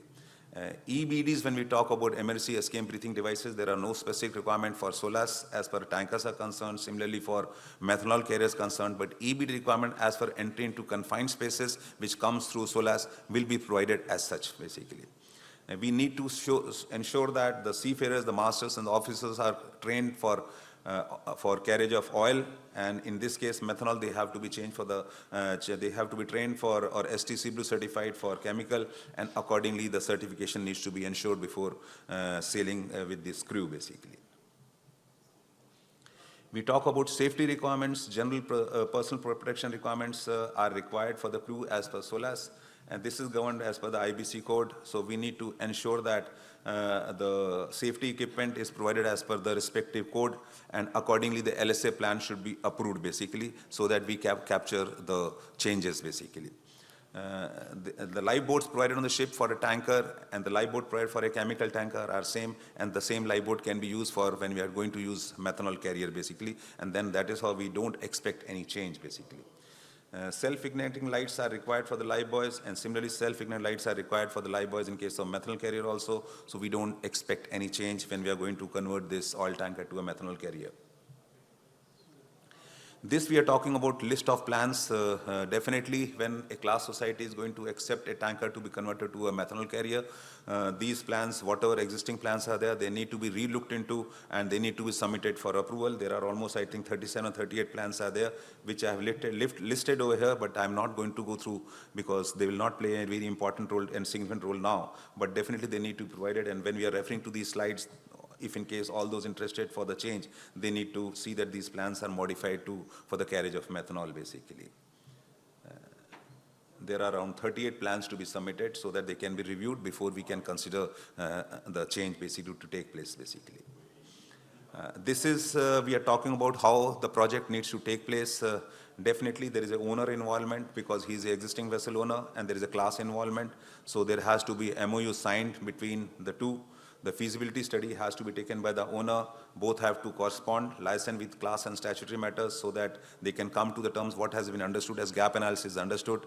The preparation for this conversion plan will then start at the owner's end. They will be submitted to class society for approval, and then only the survey can commence, and finally the sea trial will lead to certification basically. This slide I have specifically put at the request of Captain Salim, which he wanted that I should talk about, and I have, that is how this is in front of you basically. Again, talking about little in small about the plans, we require hull plans, GA plans, machinery plans, electrical plans, safety and statutory plans for verification, and all those plans, 38 plans which I referred to, needs to be captured, submitted for approval before the construction can start or the modification can start. Little small in slide, but basically here I'm trying to say that how a SOLAS vessel is getting converted to a chemical tanker and what all the clauses of various chapters of IBC code chapter are going to be applicable. The blue ones are 100% applicable, the green ones are partly applicable, and the ones which have been left on the lower side white, they are not applicable for a methanol carrier. It will be easy for the people who want to convert when they are going to refer to this slide basically. Again, this presentation slide I have made at the request of Captain Salim, who wanted that little whatever you have said in detail can be briefed in this small slide. It is basically what I have said earlier. It is translated from here only. In nutshell, when I'm going to summarize, structural arrangement changes will be required. The scantlings need to be re-verified for higher pressure. Coatings need to be done so that they are compatible for both oil and methanol. Piping system needs to be also compatible for both oil and methanol, and they need to be coated. Slop tack arrangement needs to be verified. Freeboard needs to be reassigned for damage stability assumption based upon IBC code. Intake and damage stability needs to be done as explained just now. Coming to fire protection, fire detection, firefighting requirements, there are additional requirements for vapor detection methods, so we need to provide those instruments, and inerting needs to take place. We cannot use regular protein foam. We need to use alcohol resistant foam. That is very important for firefighting.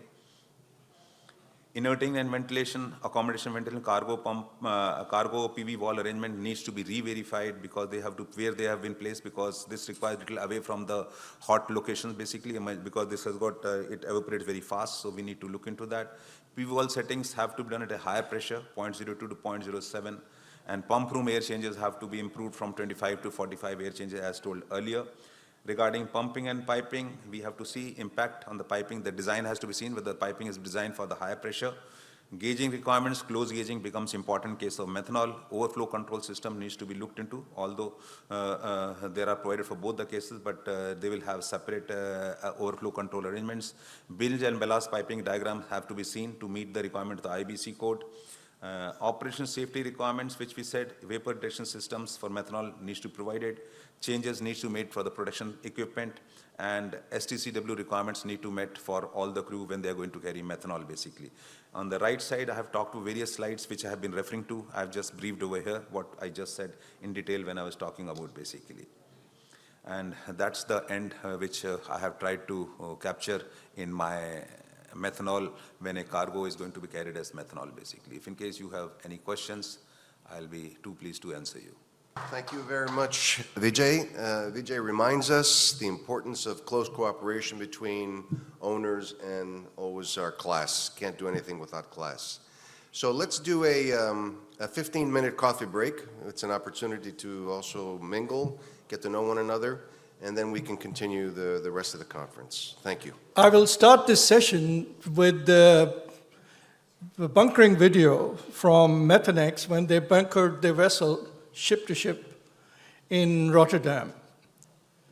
And once they finish, then I'll introduce the next moderator, and we go from there.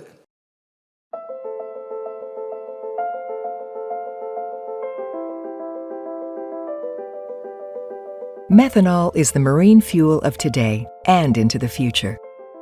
Waterfront Shipping, a subsidiary of Methanex, has been operating methanol dual-fuel vessels since 2016.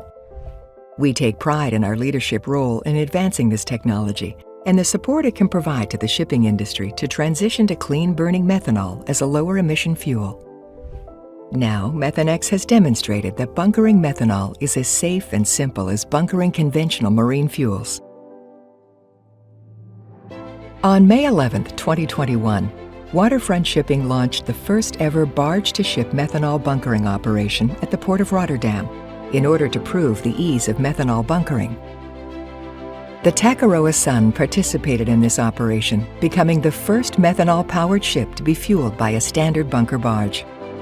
The barge, Evidence, delivered the methanol.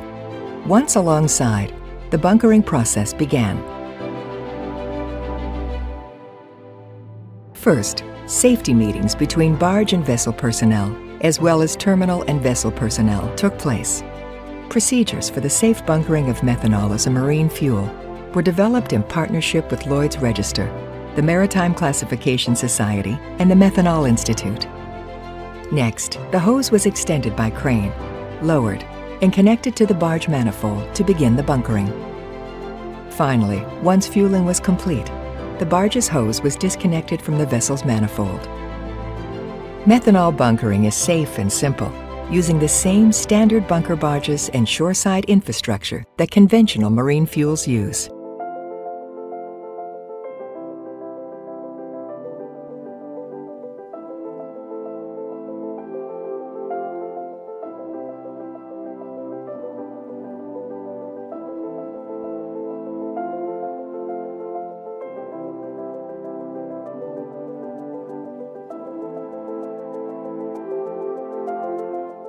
Methanol is safe, cost-effective, and environmentally friendly, as it significantly reduces emissions of sulfur oxides, nitrogen oxides, and particulate matter. As a clean-burning liquid fuel, methanol can also help meet the IMO's 2030 and 2050 goals to reduce greenhouse gas emissions. With minimal modifications, methanol bunkering can use the same established bunkering infrastructure that is available at over 90 major ports, offering a worldwide global methanol bunkering network. Ships and ports around the world can easily adopt methanol as a bunker fuel. Methanol is an innovative, clean-burning alternative energy solution, one that offers a future-proof pathway to a low-carbon future. Methanex, the power of agility.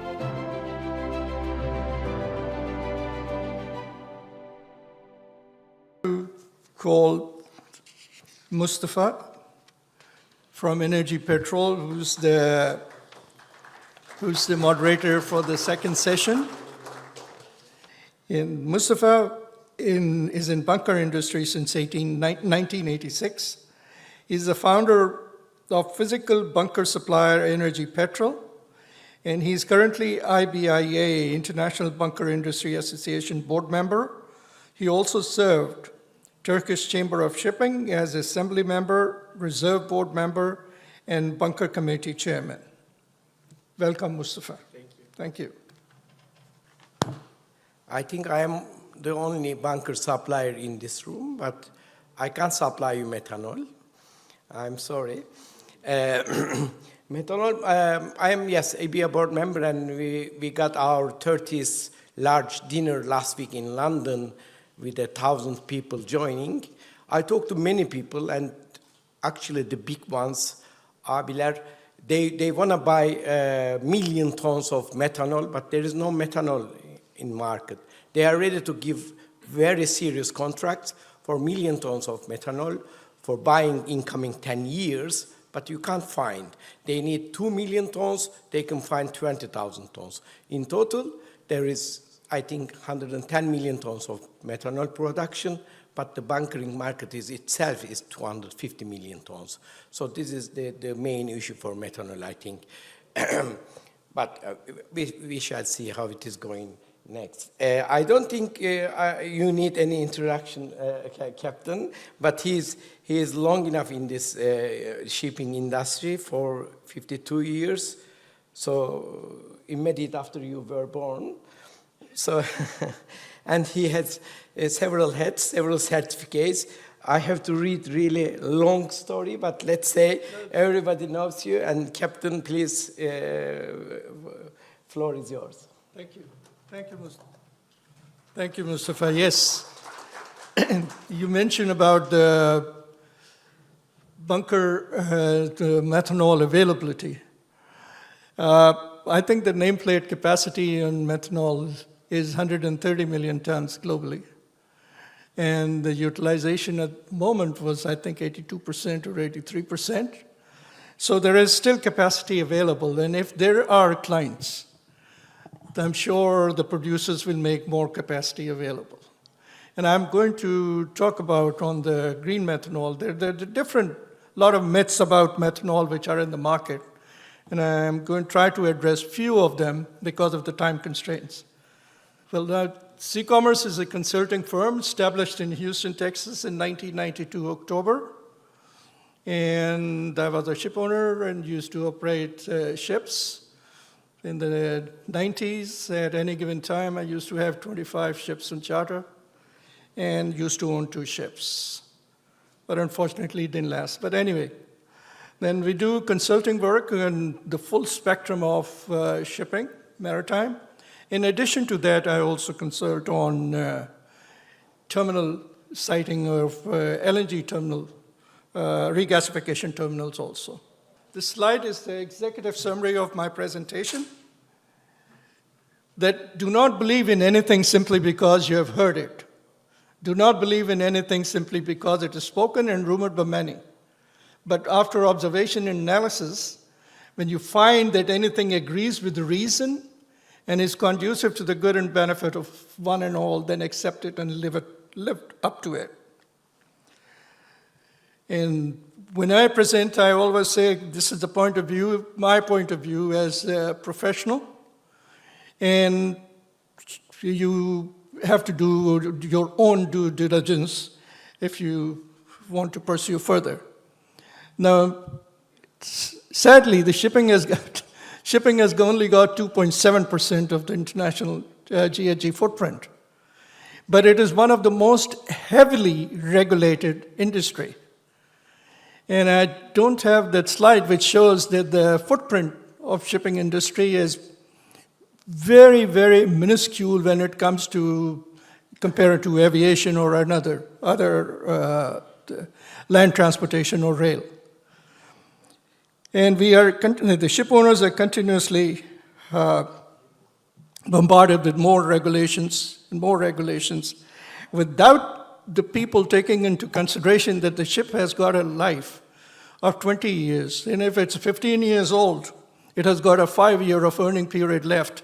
And with the shipping industry, which is boom and bust industry, there is ups and downs in the industry with 2 years of boom and 6 years of bust. So how will he pay for all these $4 million or $5 million that will be required to do the modifications that's being asked by the regulations? The 4 top factors for a ship owners to consider is the environmental criteria, the technical criteria, economic criteria, and the social and other criteria. On the technical side, the technological obsolescence. Like, for example, the World Bank considers LNG as a midterm solution and to phase out after 2030. So if new regulations come, the ship owners have to go back to the drawing board unless, of course, the flexibility is there or not. So similarly, the investment costs are extremely important from the ship owner's view. At the end of the day, they are the one who are paying the tab. And the IMO so far has been doing the analysis on the carbon footprint from tank to wake basis. But now they're in consideration that they're requested to do it on the life cycle basis to show the true footprint of the fuels which are being offered today to the ship owners. Now, my colleagues, Rafiq mentioned earlier that it's available in more than 100 ports, and this is a slide which reflects where methanol is available. And as I just showed you a video, which basically means that there is no major changes to the infrastructure required. The existing infrastructure can be used with very minor modifications in the delivery as well as whether it's a ship-to-ship delivery or a truck-to-ship delivery or line-to-line deliveries. I will talk about the cost a little bit further up on the slides. Now, methanol bunkering truck-to-ship, there's Tony is here from Mart Salı. He was involved in the conversion of the Stena Germanica. And this picture is of the bunkering for Stena Germanica. The cost which I read for the bunkering station, this is truck bunkering, it was, I think, 400,000 euros there. And apart from Stena Scanrail, Viking Mariella, and MV Undine have been also bunkered using trucks. This is a slide which I just showed you. This is a simple bunkering operation, same like what the ship owners are used to. And nothing, no cryogenics involved, no cryogenic storage, or the vessels, or for the bunkering. So it's just a simple bunkering process. Then most of the ships which are there at the moment with the methanol powered, because they are involved in methanol trade with the exception of Marinova with the Pavel's vessel, which is chartered by Trafigura, which may be doing multiple cargoes. The rest of them to go on methanol dedicated trade, so they basically are using the shore-to-ship bunkering lines, which is used for the loading of the vessels or discharging of the vessels. The main hazards for bunkering related to bunkering are the flammability, elimination of minimization of leakage of spill, toxicity, and corrosivity. And none of these are something which is insurmountable or major challenges. Now, this is a slide with the costs, and I don't have my notes with me. If you can see on the left-hand corner, there's a box. The bunkering infrastructure, 5,000 cubic meter. Methanol cost $750,000. LNG costs $15 million. For 20,000 cubic meters, the medium size methanol costs $2.5 million, and LNG costs $50 million. Fueling trucks, 50 cubic meters, 130,000 and 620,000. Bunkering vessel, 2,500 metric ton, 8 million for methanol, 7,500 cubic meters, 33 million. 33 million is a conservative figure. It's $40 plus million today. And if you use the existing barge, depending where you are converting them, then the cost is, if you do it in Middle East or India or those places, it's cost going to be about $300,000 versus more than $1 million if you do it in Mediterranean. Then again, the risks when you are bunkering methanol. The first one is the location-specific individual risk, that risk which is to the individuals. At 400 cubic meter per hour, for methanol, it is 68 meters. At 1,000 cubic meter per hour, it is 98 meters. For LNG, it is 321 meters, 231 meters for at 159 Celsius. Similarly, if you look at the focus area distances, the fire focus for 1,000 cubic meter per hour is 154 meters for methanol. And on the toxic cloud, see the distance that is required, minimum distance that is required for ammonia is 2,624 kilometers, or 2,060. This, Rafiq already showed, this is the methanol bunkering reference, which has got the checklist for ship to shore and all the 3 modes, which is available from Methanol Institute. Now, this slide is also shown by Rafiq, but why I have put the slide in there, because I want to say the interchangeable.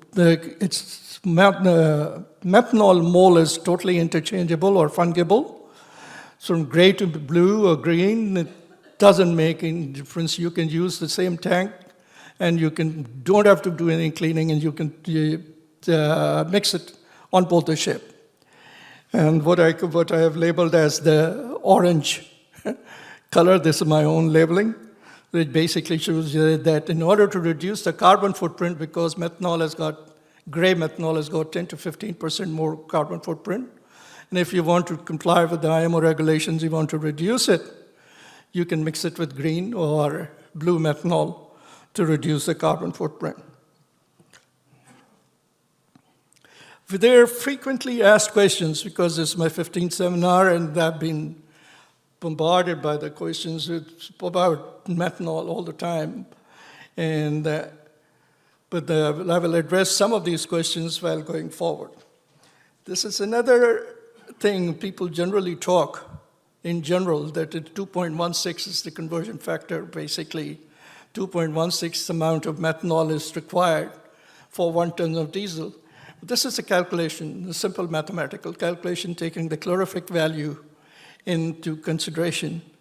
And of course, this is based on Mumbai pricing for April. I haven't updated it for Istanbul pricing. The price advantage on the basis of the calorific value for methanol is 17% when compared to VLSFO and 32% less when it compares to MGO. Now, one of the questions which was mostly asked before is that why methanol is not being adopted by the companies. Well, it takes the number of pieces of puzzle to be in place.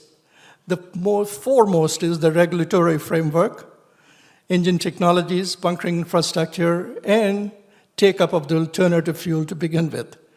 Now, I have put down the extracts from a methanol as marine fuel report, which was with the IMO from 2016.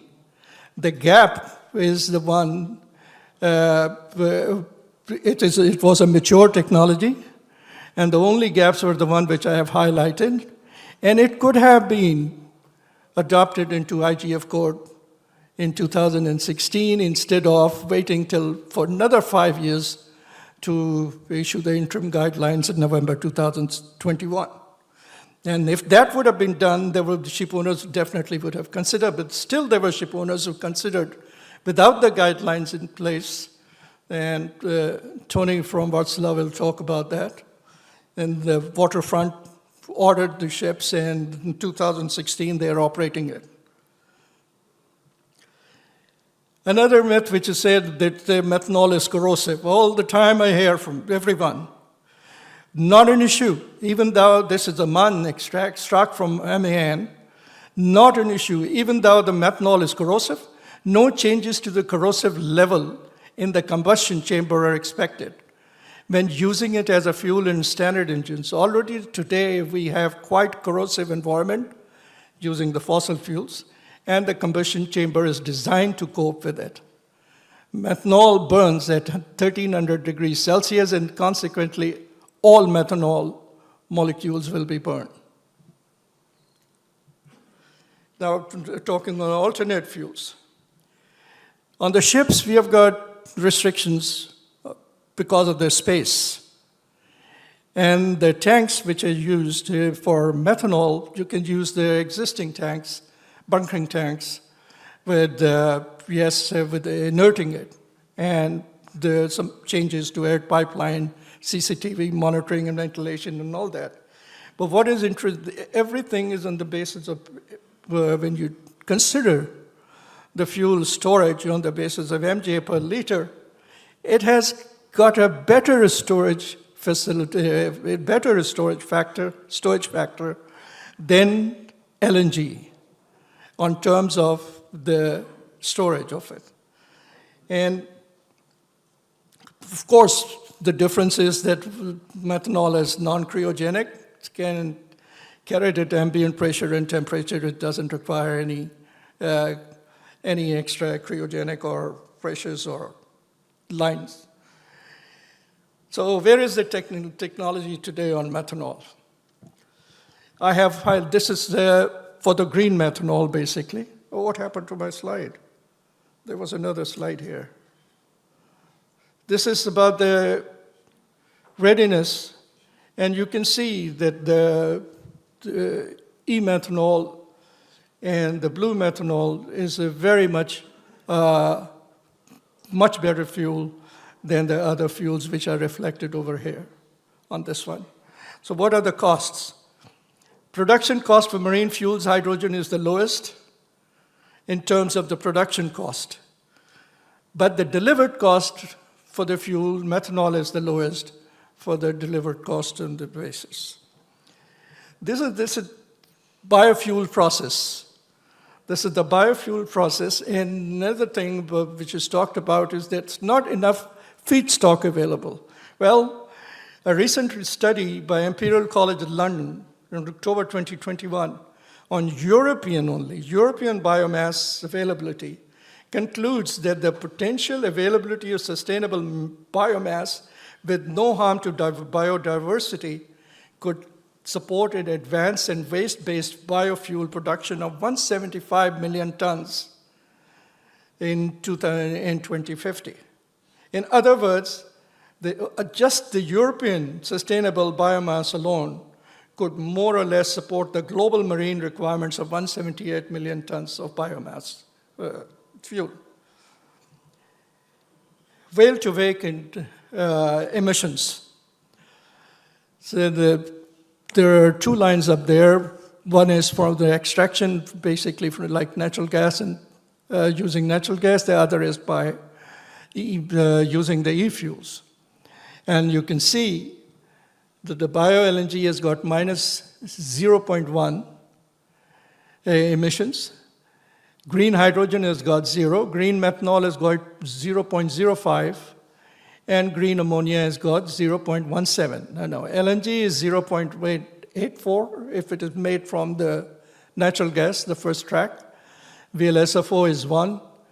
Gray methanol is 1.14, and gray ammonia is 1.48, and gray hydrogen is 1.54. So you don't have to have rocket science to understand this.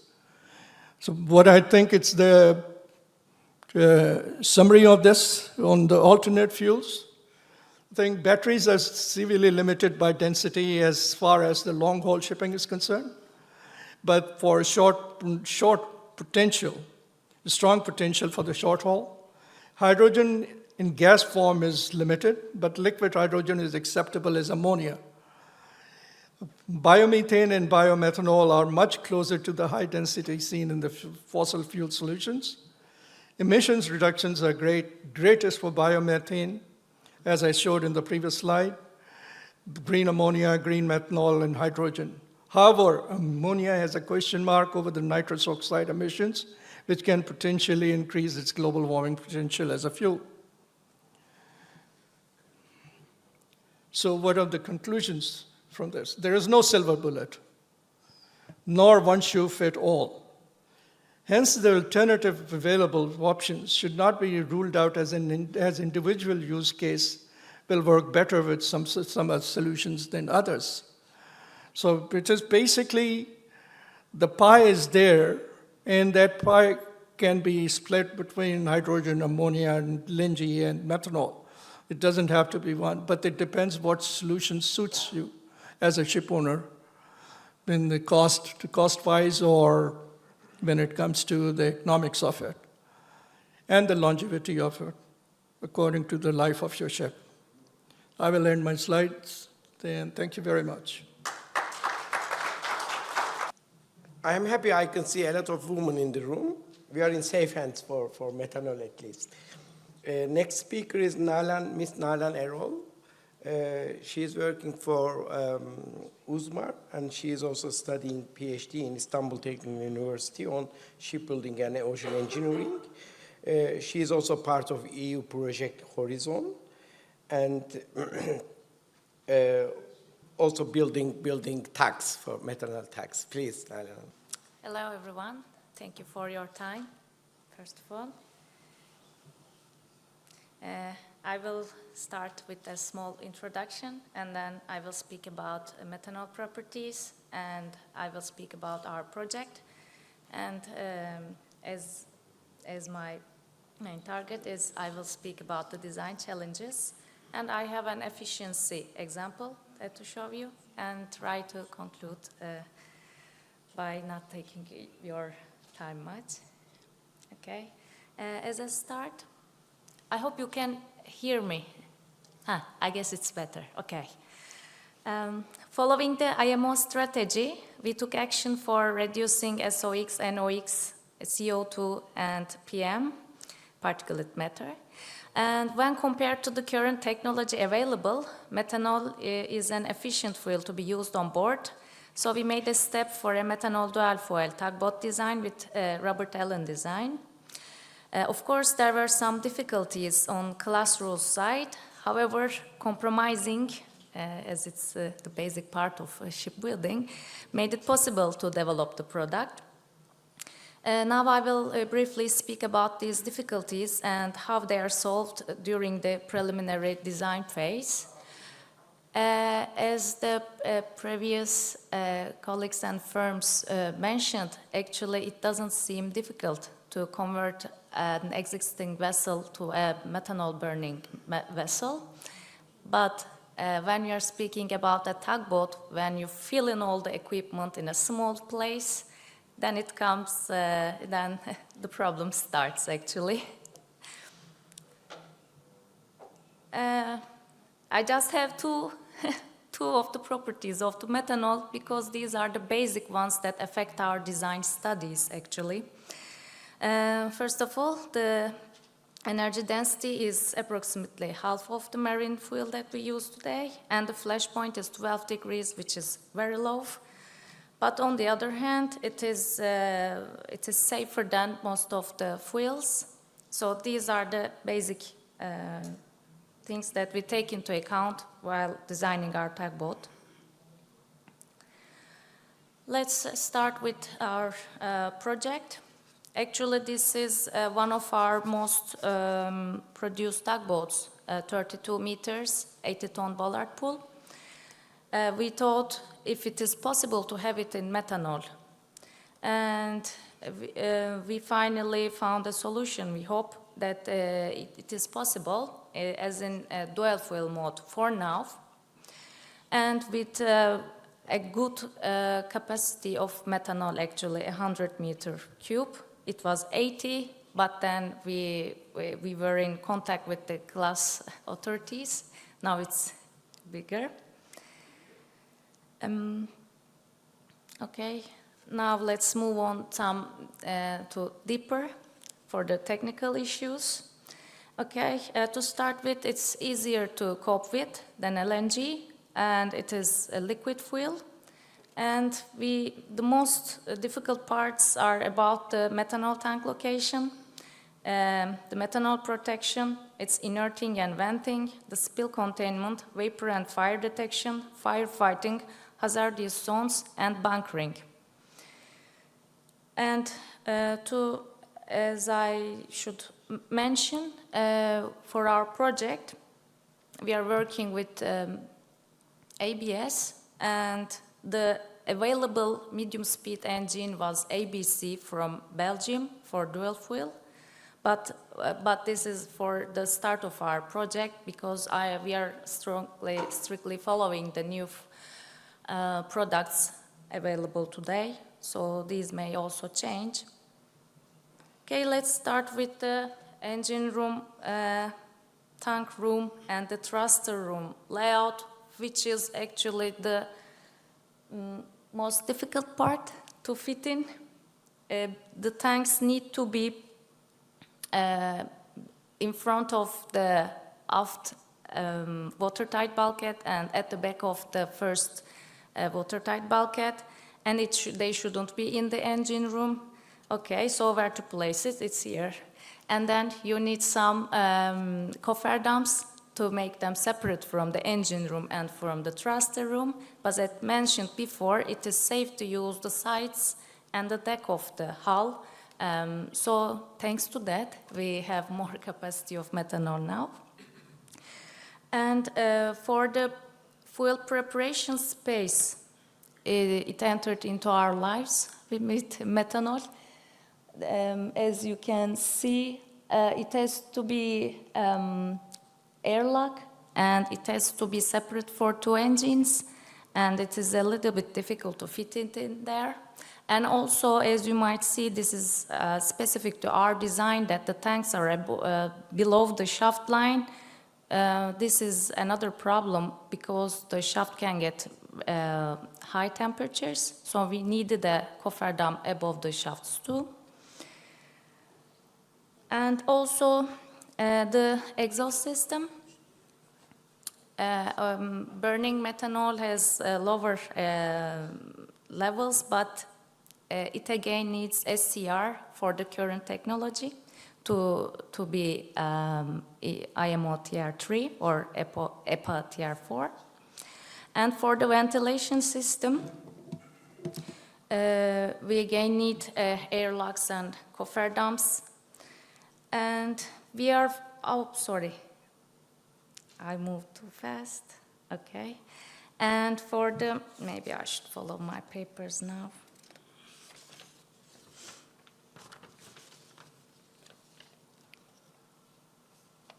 Okay, I can move on. Okay, these are also the system considerations we had to do. It's like in working with LNG that we need some HAZIT and HAZOP studies. And the hazardous zone actually made it, it is a challenge that we need to have all the venting up to the mast, which is said to be 10 meters, but we are again trying to make it 6 meters, we will see. And for the bunkering station, it shouldn't have any connection to the living spaces. So we need to change our general arrangement. And we need an nitrogen locker for the inerting system. So it also changed our basic design. But these are all solvable.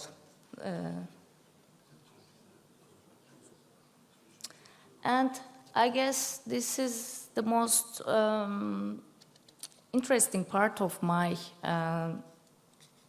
short presentation. We have a sample case where we have a similar tugboat of ours with the engines of 2,670 kilowatt times 2 with engine power.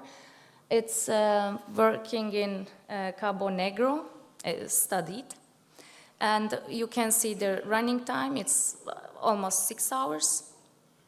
And then you can see the engine statuses, which yields a 38% reduction in carbon dioxide emission when compared to diesel.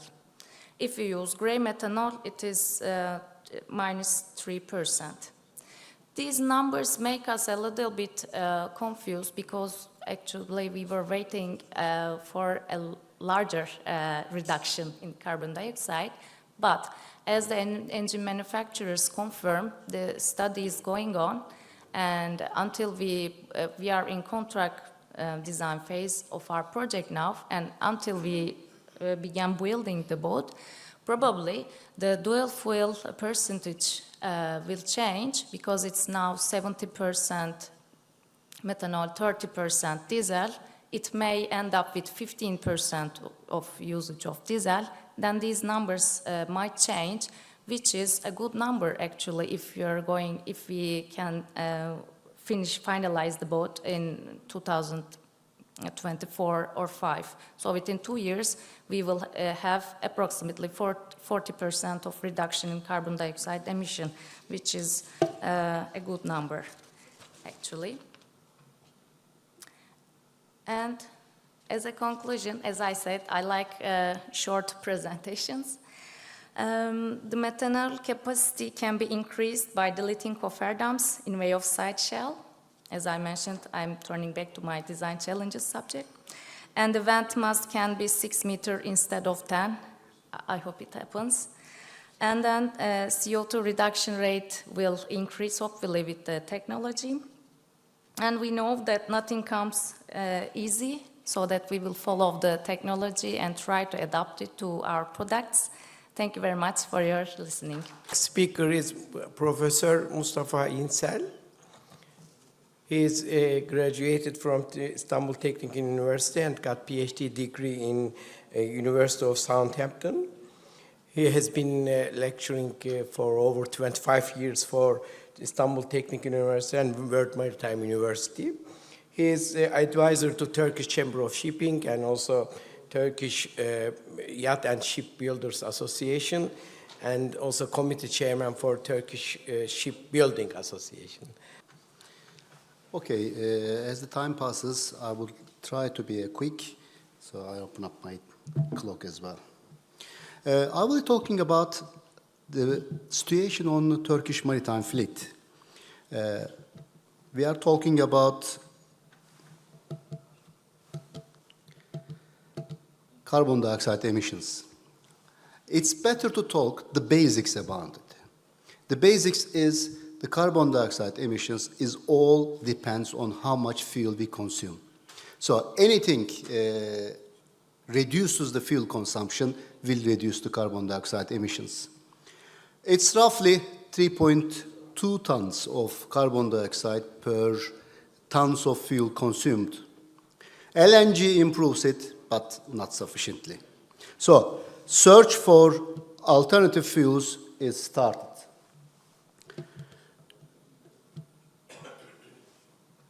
When we talk about decarbonization, there are a number of elements about it. Second is the use of alternative fuels. Thirdly is the collaboration between the industry. But there are obstacles. What are the obstacles? Some of them has been mentioned. Is there sufficient fuel? Which fuel to take? Do we have any experience? What is the cost? And there are driving forces. Some of them has been mentioned as well, which are IMO, EU, and financial insurance companies within Poseidon principles. Within this concept, what is the situation in Turkish maritime fleet? Let's have a look into that. We have over 150 gross tonnage, 2,849 ships. These numbers are all based on 2020. And I will show one slide for the latest situation. Ships over 400 gross tonnage is 1,638. Over 5,000 gross tonnage, 736. I'm going to separate them because there is simple reason behind it. Some of them are more pressurized for decarbonization. So they will need more pressure for changing their fuels. When we look at these numbers, some of them are superstitious. That means the ships exist, but they do not really travel. So when we look at the ships traveling, the numbers are less, such as only 1,970 moving over 150, 1,402 over 400 gross tonnage. So we need to look into how many ships moves and how much they move in order to talk about decarbonization. Just a single figure about these numbers. The last 2 years, the Turkish fleet has actually enlarged. And this increase is roughly about 20%, depending on if you look at gross tonnage or numbers or deadweight tonnage. The fuel consumed by the Turkish fleet is approximately 3.5 million tons of fuel, out of which about 1 million is consumed by Turkish flagships, about 2.5 million tons consumed by foreign-flagged Turkish-owned ships, about 2.3 million tons of HFO, and 1.2 million of MDO. These numbers were produced based on activity modeling. That means they are based on ships' movement over the years. It's not just the ship size, it's not the ship type only. Also, it takes into account that how much they have moved in 1 year, and it's calculated based on that. So that is the fuel consumption.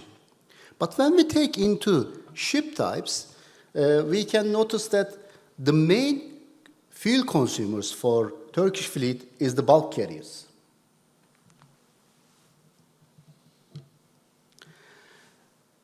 $11.5 million tons of carbon dioxide is produced, about 250,000 tons of NOx, and 28,500 tons of SOx is produced. These are numbers based on with the low sulfur fuel consumption, so by the year of 2020. Now, what is the pressure? Let's talk a little bit about pressure. We talked a lot about CII. CII, carbon intensity indicator. Carbon intensity indicator is based on the fuel consumed within a year per capacity and distance traveled in a year. Of course, multiply with fuel carbon dioxide factor. So if you change the fuel carbon dioxide factor, CII is going to be reduced. But let's assume we cannot change it now. How can we improve it? There can be improvements based on fuel consumption. Energy efficiency of the ship can be improved by different ways, such as changing propeller, using ducts, using paints, a number of ways. Ships needs to be stayed on category C and below, which is ABC. If they are in category E, in 1 year, they have to make some changes. Or if they are on category D, 3 consecutive years, then they need to make changes. That means reducing fuel consumption per distance is the key to achieve the best CII rating. Improving with operational and technical efficiency, it's possible. However, there is a catch with the CII rules. That is the change of the criteria over the years. So ships complying with it at this moment of time may not comply with it within 3 years. The reduction is only defined by 4 years now. In 2023, 5%, 2024, 7%, 2025, 9%, and 2026, 11%. What is going to happen after 2026 is not defined by IMO yet, but 11% is something achievable with the current energy efficiency measures. So there is no compulsory change of fuel. But what is going to happen afterwards is probably a lot more reduction on carbon intensity indicator. IMO has clearly indicated when they were passing these criteria, the target is well above these levels. There were quite a lot of discussion. Instead of using 11%, some countries discussed that it should be 22%, double of these carbon intensity indicator reduction. That means, in short term, it's possible to use the current fuels, but in longer terms, that is not possible. So something has to be done with the fuel in the mid and long term. That also means the ship owners has got time, roughly about 5 years, to consider about this change. So what is the situation of the Turkish fleet? The Turkish fleet shown in the graph with the green and blue dots. One of them is Turkish flagships and the other is non-Turkish flagships, but they are all Turkish-owned ships. You can see most of the ships are above the criteria, so they have to have the new solutions to comply with CII regulation. One can say the Turkish fleet is older because of that the compliance ratio is low. In fact, it is not the case. This is the data from IMO's database, DCS database, and world fleet all is in the same position. So within the next 3 to 5 years, the solutions has been possible for technical and operational measures, but after that, especially after 2030, these solutions will not be sufficient. The second driving force for us, for a country near EU, is EU ETS. In the first presentation, we have seen regulations about fuel EU maritime, which I'm going to mention as well. But EU ETS is an economical measure, really, because it is based on ships over 5,000 gross tonnage going to EU has to pay for their carbon emissions for the whole journey, whatever is the journey. But there is also a clause at the moment being discussed. Ships between 400 gross tonnage and 5,000 gross tonnage will be decided something like 2026 whether they will be included. As they are not included in EU's MRV database, they have not been included in the first stage, but there is a large possibility that they will be included in the later stage. What is the impact for the Turkish fleet? It's the cost. The cost of ETS changes by time. It's not a fixed value, but it's likely that it's going to increase in the next few years. And with the current rates of EU ETS values, the cost to Turkish fleet, $125 million per year, with 50% emission payment. There is a possibility that this can go to 100%, not only by EU, but also other countries adopting similar ETS regulations. This is somehow in the base of the EU regulation. EU regulation is based on 50% of the emissions, but as the countries around EU has to react against this regulation, they will possibly develop their own ETS, unless IMO develops a global market-based measure. This means it can easily be doubled to 250 million euros per year. Again, I should mention this is only for ships over 5,000 gross tonnage. The 400 to 5,000 is not included in this number, which may be included. But if this ETS is applied globally by other countries, the value for Turkish fleet goes up to €1 billion per year. So there is some kind of a payment to be made. That also means investments to reduce these numbers can be viable. Other regulation which is coming along, which we hear every week, so the numbers and data can be a little bit outdated now as it changes every week. EU brings out shore connection requirements for the ships.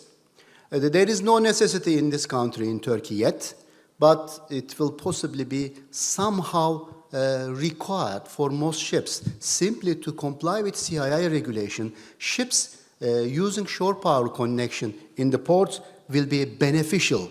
Hence, there will be a pressure to use shore power connection. I don't want to mention this because well to tank to wake has been discussed, but the fuels needs to be taken into account as a whole, and also biofuels and e-fuels has been discussed. So, what are the fuels? Let's put them on the board and talk a little bit about it. Fossil fuels, electric power, LNG, LPG, biofuels, methanol, ethanol, ammonia, hydrogen. For Turkish fleet at the moment, none of them is preferred yet. Although on the right, you can see Turkey is actually the second largest battery-powered hybrid and electric power ship production in the world after China. These are the data from Clarksons. Turkey has surpassed Norway in 2022 and became the second manufacturer. So the Turkish shipyards know how to produce the hybrid ships. The pie charts in the middle shows what kind of alternative fuels has been used nowadays by the world fleet. You can see most of the alternative fuel in quotes are LNG powered ships. There is little about methanol and ammonia and others. So there is different pathways to go from now on. LNG is one option, is preferred by the world fleet, but is it the right choice for Turkish fleet? That is something to be discussed. Wind energy is also a concern.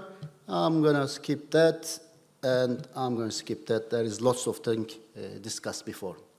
Short term, the pathways for Turkish fleet in the short term is definitely energy efficiency improvement.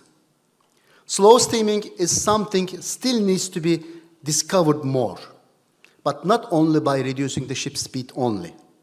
Hull cleaning, paint is not fully explored yet. Wind energy utilization, the shipyards have started to using that, but not the Turkish fleet. So there is some ground for Turkish fleet to use wind energy utilization. Biofuel blends will be required because of EU fuel maritime regulation. As the carbon content of the fuels has to be reduced within the next few years, the marine fuels needs to be somehow blended by biofuels to comply with it in the first few years. So when we come to midterm, then there is a distinction between the ships. For the ships of smaller size and local ships, the battery-powered near-shore vessels is option, yes. But for coastal fleet, no. We won't be able to have the sufficient energy. LNG for smaller ships is a big question mark. It is possible, but unfortunately the size required and also the changes required in the ship does not enable smaller ships to use LNG fully potentially. Methanol could be the option, so that's the pathway possibly for smaller ships, viable for now. Of course, the cost of green methanol has to be considered carefully. The long term is too early to decide. Ammonia and hydrogen, it's possible, but current pathway seems to be going into three directions, battery-powered, methanol or biofuels, and LNG for the midterm. And for the long term, we will see in soon. I think I'm on time. Thank you, Mustafa Bey. Our next speaker is Mr. Tony Stojewski, right? Okay, from Sweden. He's general manager for large product Varsilia. He has been selling engines and now very much concentrated on methanol engines, and he's going to tell us his story. Thank you. Thank you. Thank you for the introduction, and thanks to the speakers before for laying the ground for my presentation today. I will try to be as brief as possible because time is running out. We have been discussing shipping, we have been discussing ship design, how the fuels are produced, but in the next two presentations, we will discuss what is powering the ships and what moves these ships on the water. So I come from Wärtsilä, and Wärtsilä is one of the engine manufacturers. We are proud to be quite big on the four-stroke market, and I hope that we can find projects. Some of the projects were mentioned today, but more projects will come in Turkey. So if we start with what we are doing and what Wärtsilä can provide to this market, we can say that I've been working with methanol actually since 2013, and I will try to capture this 10 years of knowledge in 10-minute presentation, but we have a very large accumulated knowledge on methanol. Already in 2015, as mentioned, Wärtsilä have been having a methanol-operated engine in marine application. It was first in the world, and it's still running now, 7-8 years after. There was a presentation about methanol bunkering ship-to-ship. Stan Germanica was actually bunkered ship-to-ship 2 months ago as well. So the vessel is still in operation and operating. So that's where we started, but if you look where we are going, what we can say is that all the engines manufactured by Wärtsilä will have a methanol capability in the near future. Today we have the Wärtsilä 32. It's a well-established engine on the market, and it's still a very good engine on the market, and this is the engine that we can supply to new builds, but also to retrofit. I will talk a bit about this engine, but we can say that this technology is scalable and will eventually be adapted to all the other engines coming from Wärtsilä. So we have been investing millions of euros and hundreds of thousands of engineering hours into methanol, and we are proud about that, and we see that we have helped the industry to change, and now it's time really to start delivering this as well. So if you look into the Wärtsilä 32 engine, as said, development have been ongoing. It's now factory acceptance tested, and the first engines are actually under delivery. So there is a new build project for a wind turbine installation vessel, and the first 10 methanol engines for these projects are being delivered now to the shipyard. So the engine is available there for delivery within 7 to 8 months from order. This engine is in the power output above 3 megawatts, so of course it will fit in bigger vessels, but there will be smaller engines coming from Wärtsilä in a short-term time as well, and there will be bigger engines coming in short term. So what we have done is we are using a proven and reliable concept. We have been using this high-pressure injection concept for quite some years, and the idea and methodology approach is that we need a robust solution that will follow with the vessel for the lifetime of the vessel. This is a medium-speed engine. When it's installed in the vessel, it's installed when the ship is built, and it follows with the vessel until the ship is scrapped.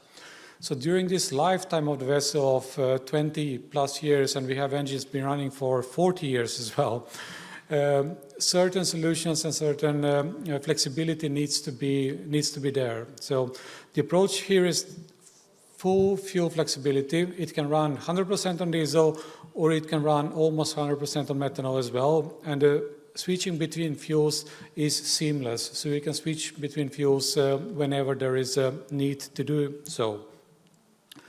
Our platform, our approach is that as an engine supplier, but also as a great experienced player in the shipbuilding and maritime industries, to provide a fuel platform that is responsible for everything, from bunkering to fuel transfer to all the valves and safeties, tank instrumentation, and further to the actual engine being operated on methanol. So we can take care of the whole supply from the bunker to the engine, but we also can take care of the agreements and life cycle support throughout this lifetime of the vessel.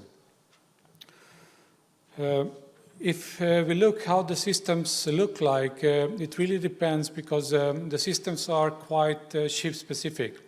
It can be very simple, like on this picture here, where you have a bunkering station and you have a single tank and a fuel preparation space, a single pump to the engine, and then the system on the engine. So quite straightforward solution. Methanol is a liquid. We heard today that it is not a rocket science, and I can fully agree with that. But the systems can also be very complex. We have bigger ships, multi-engine installations with various tanks divided in the ship, and we also have knowledge to do so. So it can be multiple bunker stations, like on Stena Germanica, we have bunker station on the port side and the starboard side, so you can bunker the vessel from both sides.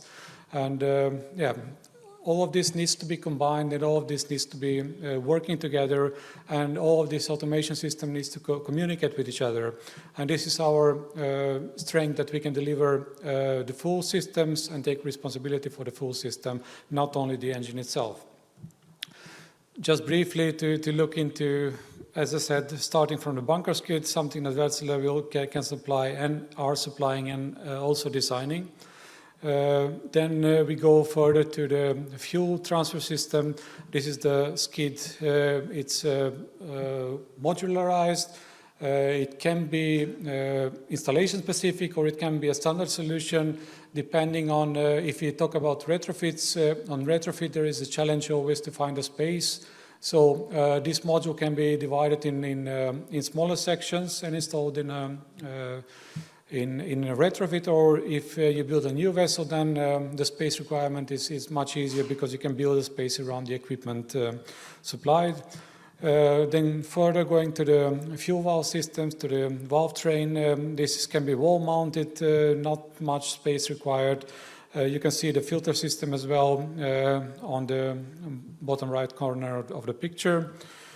And from there, we also have an external high-pressure pump. This is a pump which supplies the methanol fuel to the injection system on the engine. So it's part of the engine, but it's mounted externally of the engine due to the regulations.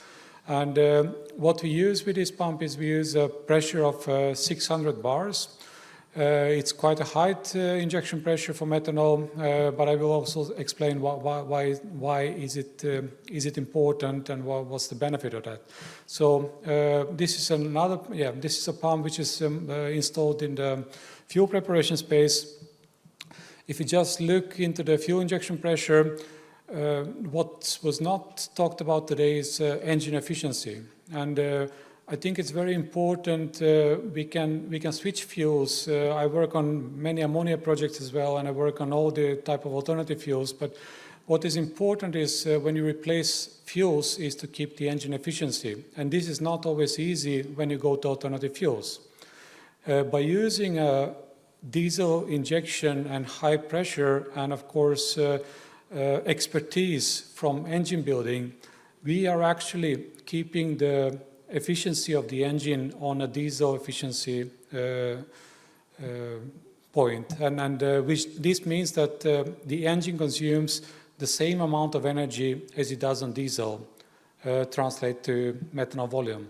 And this is not the case with all the technologies available out there. And I think it's very important, especially when it's a big ship. Ship consumes 20,000 tons of methanol per year. 1 or 2% can make a difference. It's a millions throughout the life cycle of the ship. So we are using the 600 bar injection technology pressure.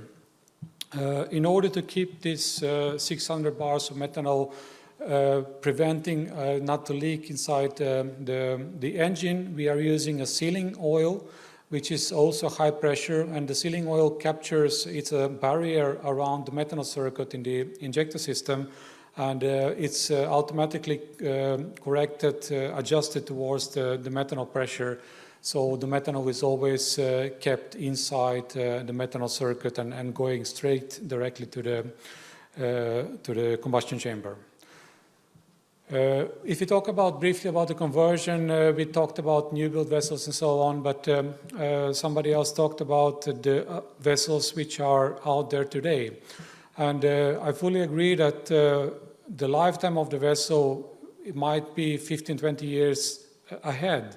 And if you're facing a challenge with that vessel, the investments are huge to scrap those vessels and build new vessels. It's not very sustainable either. So our approach is that all of the technologies, all of the engine platforms that we have, most of them will have conversion possibilities. So I mentioned the W32 engine that we are delivering as a new engine, but we also can convert all of these engines on the field. And we have around 2,000 of these engines in operation. And I've not prepared installed base for the Turkish fleet, but I would guess that there are Wärtsilä 32 engines in Turkish fleet. So if somebody is interested, we can explore that and find a potential conversion project. It's quite easy to convert the engine to the methanol. If you look into conversion of the ship to methanol, I would say the engine part complexity is on a ratio of 15 to 20% of the complexity. The complexity comes from the bunkering to the methanol storage, to the finding space for the methanol tanks, the cofferdams, the fuel preparation space, the safety systems. The engine is easy part. So we are not afraid to convert the engine. It can be done more or less on all the Wärtsilä 32 engines. But the challenge always comes from fuel space. And it's quite easy. The engine remains the same more or less. We are changing cylinder heads and we are adding a new injector which is capable for dual fuel, some additional pipings, and this is actually what we have been doing and what we have done on Stena Germanica. Stena Germanica was built in 1999 and it was already 16 years old when we converted her to methanol fuel. And it's since then have been operating for 8 years, and it's going to operate for another 10 to 15 years. So ferry lifetime, it's 40 years. It's quite long. And ferries are very good structurally for conversion, and ferries are also quite exposed to the CII index mentioned before. So we are looking into many ferry and cruise vessels conversion projects discussed right now. Docking to duration was 6 weeks. Most of the time was around this tank preparation space. It takes 1 week to convert an engine to methanol, so it's quite straightforward. That's one of the reference cases, and I will mention just 2 others. I mentioned in the beginning the Van Noord. These engines are now under delivery, and hopefully this vessel will be commissioned later this year, and we will have the first wind installation turbine vessel in operation on methanol. And we also have another 2 heavy lift vessels which will be in operation in 24. And we are actually in discussions on many new engine projects, and I expect that we will have in 26 or 27 we should have 300 plus engines in operation on methanol. So good future for the methanol, and technology is there. So thank you. Right. Okay, from Denmark. He's working for MAN for over 20 years. He is actually marine engineer. He's going to tell us about methanol engines. He's actually supporting ship owners in Asia and in Turkey, right? Okay, so many customers here for you. All right, please. Normally, when I do speaks, I do it in a technical forum. So I've had quite a lot of inputs today, so thank you for inviting me. My agenda would be alternative fuels, why we should go that way and why we should do it now. I'll then talk about the beast that makes it possible to use methanol and utilize methanol. Then I'll talk about the auxiliary systems. As my good colleague from Wärtsilä mentioned, the complexity is not really the engine. We're having the challenges from a naval architect perspective, that's really in the bunkering systems and in the supply systems. Then I'm going to introduce our new auxiliary gensets, and then I'm going to give you a reference list at the end of it. So let's kick on with it. But first of all, I'll start somewhere else. I'll actually underline what you, Captain, said earlier. If anyone comes and tells you that the maritime industry is not a green industry, they're wrong. We're transporting about 80 to 90% of the global goods in the world, but we're only held accountable for 3%. I think you said 2.7, so I think we can live with the discrepancy there. responsible for 3% of the world's CO2. And then, of course, if I should brag a little, half of all the ships in the world has a product of MAN installed. That gives in raw figures 50%, 1.5% accountable to us. I'm not saying this to make excuses. We are having quite an ambitious strategy, moving big things to zero. Actually, as a complete company, MAN has a target of reducing 10% of the global impact in the world. That's ambitious, and we all have to contribute by providing technical aspects to you. It comes with a dilemma, though, because we expect the world fleet to grow with 60% over the next 30 years. 60%. And you can argue against it, but if you look at the population of the world, it's not completely off spec, is it? So we have a dilemma here, and as it is right now, actually, we expect the emissions to grow over the next decade before we have a drop. Simply because we introduced the technologies now and in these years, but there will be a delay before it's adapted into the industry. Giving us an issue, I'll present to you later on, but it gives us an issue in reaching the targets. So basically we're having an overshoot, we call it, something we need to address. From a new building perspective, there will be a split, and as Captain also said, and someone else also said, there'll not be a silver bullet, not one size fits all. There'll be a split between different fuels. You could argue if I hit it spot on with the sizes of it. I've argued it earlier today with Methanol Institute, but I think there will be a room for single fuel engines still, but not necessarily that they need to operate the fossil fuel as of today, at least not without a carbon capture device or something similar to it. There will be challenges attached to that, but biofuels will for sure also have a future. LNG, if we look at the amount of LNG solely that needs to be transported, I mean, if you have LNG as a cargo, you would use it as a fuel, right? That makes sense. I also think that the big container ships going into service now with GI engines will in their lifetime continue to use LNG. I don't think they'll be converted, but what we also see is that methanol more and more takes the place from LNG.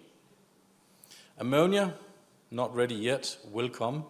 I'm not going to talk much about ammonia today, or not at all actually, but that's also a hot topic for us.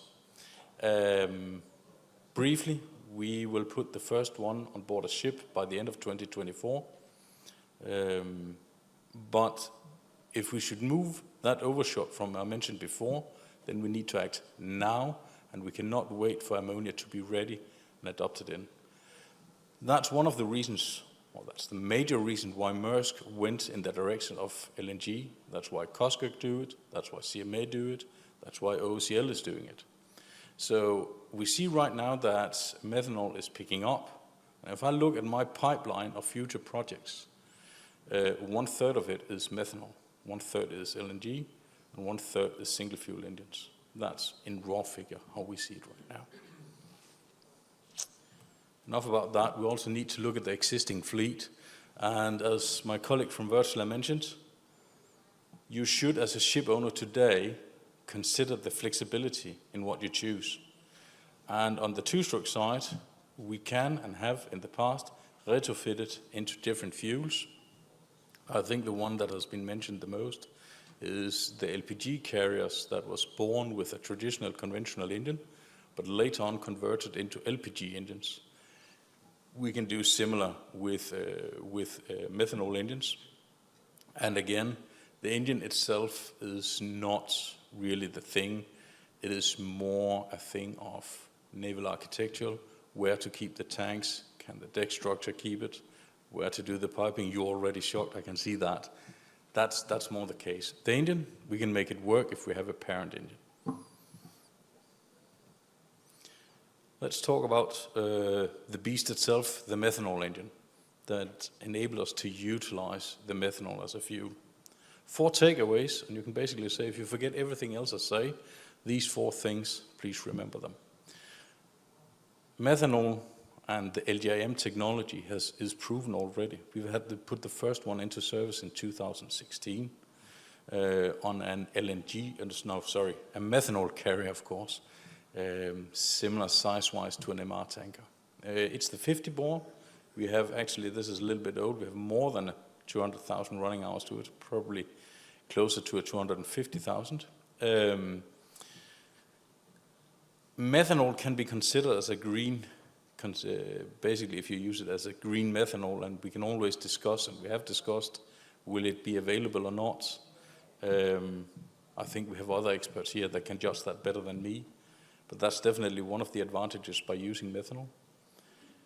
The two major points seen from my perspective as an old marine engineer is it's easy to store. You don't need any cryogenic equipment.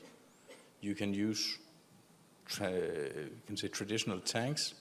You need to have more or less double the size compared to ordinary fuel due to the calorific value. And then the fuel supply system. On contrary to my colleague from Vassler, we go low pressure in the supply system. We go with 13 bars, but we keep the high efficiency to the diesel process. I'll show you how we do that later on, but first, a few hard facts on the methanol engine. 13 bar supply pressure, but the injection pressure is 600 bars, and that is exactly to keep the diesel process. But I'll show later on, we boost and inject in one movement. Pilot oil, I think you mentioned something about 30%. On a two-stroke engine, we can go down to 5%. And the minimum amount, when we always talk about percentage, that's basically not relevant, because what is important to the minimum amount is the minimum amount we need to inject to get a correct spray pattern. But everybody talk about percentage, so we need to jump on that wagon. So we talk about percentage, but from the L1 point. Important to remember that. You can operate the engine on methanol from 10% to 100% engine load, but if you go below 10%, you can hardly call it operating a ship, then you're idling. So I'd say during maneuvering, you can still use the methanol, but I think most prefer to keep it on normal conventional, and then when you're out in the open sea, you just switch it to methanol and keep it there. That's what we typically have seen. And then we have the same efficiency regardless of the fuel, because we follow the diesel process. Let's dig a little bit more into the engine room and let's have a look at the components. You're having double wall coming in and out. They are ventilated. They need to be that when you're in an engine room. The methanol supply, if you notice it, you don't have any pipe or any hose going on top of the top cover. You don't want to have that on a vibrating engine. So actually the top cover has been machined out, and then the methanol supply goes in via that. Then you're having hydraulic oil, and that you utilize both to pressurize and inject in one movement. So you pressurize and inject in the same scope.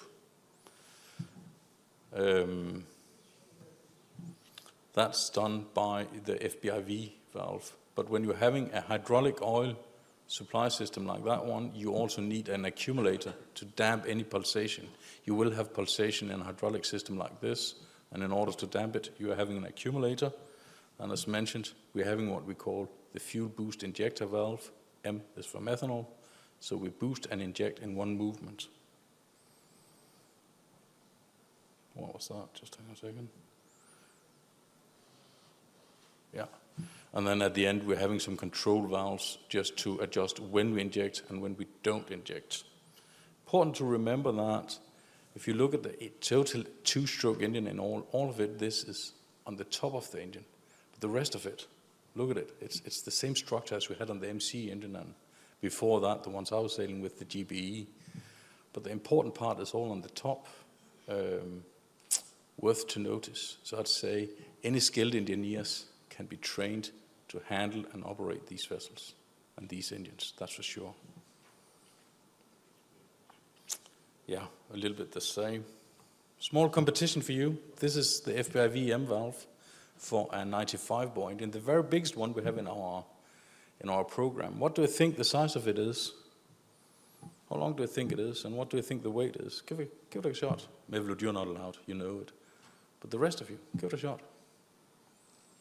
What do you say, Captain? This is the one which you are installing on this. This is for the Maersk vessels. Yes. 1 meter? Exactly. But what do you think the weight is?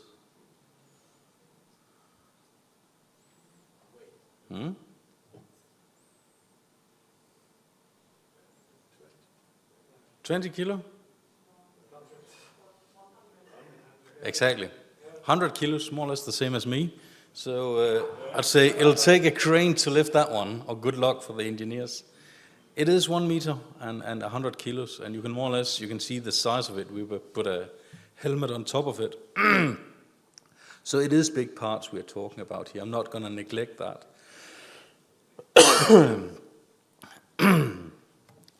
While talking about greenhouse gases, we should not neglect the rest of the emissions, NOx. And our methanol engines will come together with EGR, has been decided, because we can actually protect the engine a little bit with the EGR by lowering the heat load of the combustion components. So it's been decided that we'll go with EGR on our methanol engines. That's so far what I have on the engine itself. On the auxiliary systems, I'll not go too deep into details. There are other experts that can do that. But there are a few important things we should remember, or we should also have in focus. If we start far out, we have the service tank, and yes, we do require a service tank because we do have a circulation.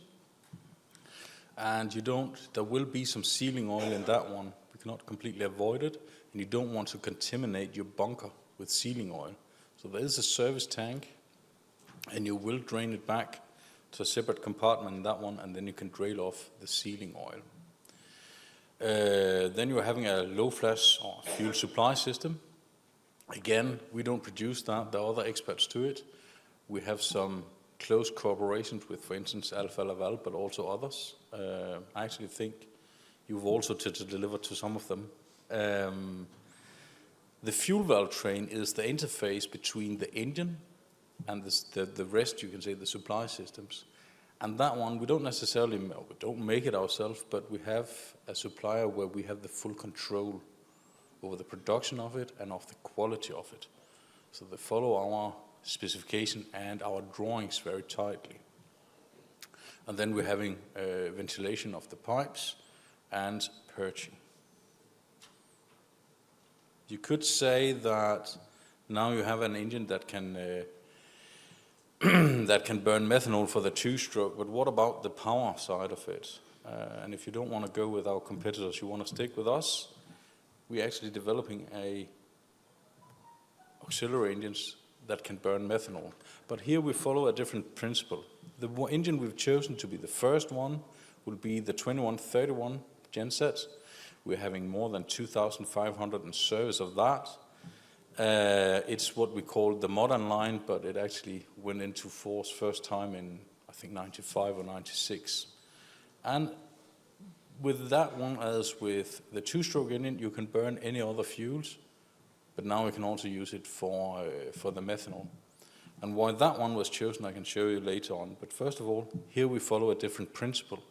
The thing is, you prioritize differently when you choose a genset compared to when you choose a propulsion engine. With a genset, you want reliability and you want to have the cheapest one, basically. That's the experience we have. So now, here we follow the Otto cycle, and we inject the methanol into the port. I'm just showing here different positions where we test our nozzle. And another good reason for it is we can fairly easy, or less complex, I have to be careful when I say easy, we can retrofit it. We can simply drill out and install the injector in the port. And now you can see why we did choose the 2131 and the modern line. That is because it has a suckers, And by doing so, we can control it. My last slide is just the reference list, just to let you know, saying, yeah, I know for a lot of ship owners it's new, with dual fuel engines, with new technologies. For us, we've been in the game for a while, but also, especially methanol has more or less exploded to us. So what I'm going to show to you actually is already too old. You can see GI with LNG, our high pressure LNG engine, is taking up by far the most, more than half. That's because that was the first one to be a dual fuel engine. We have close to 200 into service now. MEGA, a low pressure LNG engine, that is developed with the focus for LNG carrier market and only LNG carrier market. They only come in the 70 bore. Here, capex for the MEGI became too high, so we need to go low pressure there, but it'll only be for LNG carrier. Then we're having ethane carriers. Again, we utilize the technology from the GI concept and install it on an ethane carrier. We can do that by raising the pressure from 300 to 400 bars. 16 in service, all in all, 39 will go into service. And then we're having the methanol, and here we must say things has more or less exploded for us, because the 80 is already an old figure. We are reaching the 100s now. And this one is just from, I think, end January, so we haven't had the time to update it, so to say. 16 in service. I know that the big one from Maersk is just about to go on shop test. Within a month or so, they'll be on shop test. Quite interesting. Then we're having LGIP, the last one, and that will be designated fuels for LPG carrier. Basically, you don't take an LPG carrier out today without the LGIP engine. That was what I have, and I can see I have only gone above by 4 minutes. So apologies for that, but a pleasure to be here today, and I'm honored to speak to you. So thank you.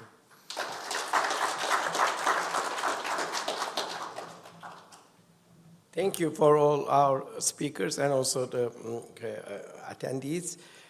We have a short question and answer session. If you'd like to ask any question, please introduce yourselves and please also tell us whom you ask to. There is a difference. There are some changes which is being done because of the regulation. LNG carriers since 1960 have been burning LNG as a fuel. So what the numbers you see by most of the people, that includes the LNG carriers, which are burning the LNG as a fuel for the last 17 years. But how many ships are in order to comply with the regulations, are being converted into using LNG? And that number you will never see from anyone, whether you're watching Clarkson's or you're watching any other.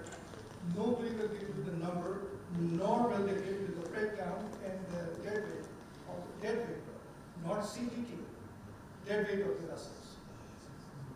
And I don't know why, if they want to be transparent, because most 40% of the LNG vessels, which were there before, about 3 years, 4 years ago, would operate on the coastal vessels, like the pilot boat, hovercrafts, and all those things which were operating on the coast. Captain, can I interrupt? I mean, it's better I invite you here for closing remarks, and you just also explain about your pricing. It's just to give more insight on this price aspect and methanol aspect, or any other fuel you wanted to buy, like ammonia, LNG, or hydrogen. I mean, it's more at the European level. Actually, you have a discussion of a revision of the electricity market, and I think it's something that everyone should monitor to be sure, because however you wanted to use methanol or conventional one, the blue one or the green one, you should monitor from where comes the electricity and the price of the electricity to create this methanol, and this will have an impact, a huge impact on the final price of the methanol. So, of course, you have the demand, the green, the objectives, and all that things. So it's you can easily find some forecast projection for the price, but this electricity revision of the market will have a huge impact on the final price in the next decade. So and it's actually under revision, like some country, Spain, France, Germany present their revision for the electricity market. So normally in the middle of the year you will have a draft document that you can forward to your technical team to be able to forecast the price. If no question, I wanted to add something according to what Mustafa shared previously on the ETS, like emission trading system for the maritime sector. The 50% of paying if you're outside of the EU, it's for the carbon border adjustment mechanism. So it's a part of this legislation that you will have to comply if you're operating outside of the EU, and you will have to pay 50% only of the travel if you both pass through EU, and 100% if you operated only inside the EU. So I want to learn the cost of retrofitting per kilowatt, if possible. Tony, can you answer? It is not a straightforward answer because it depends on the engine, but there is a cost.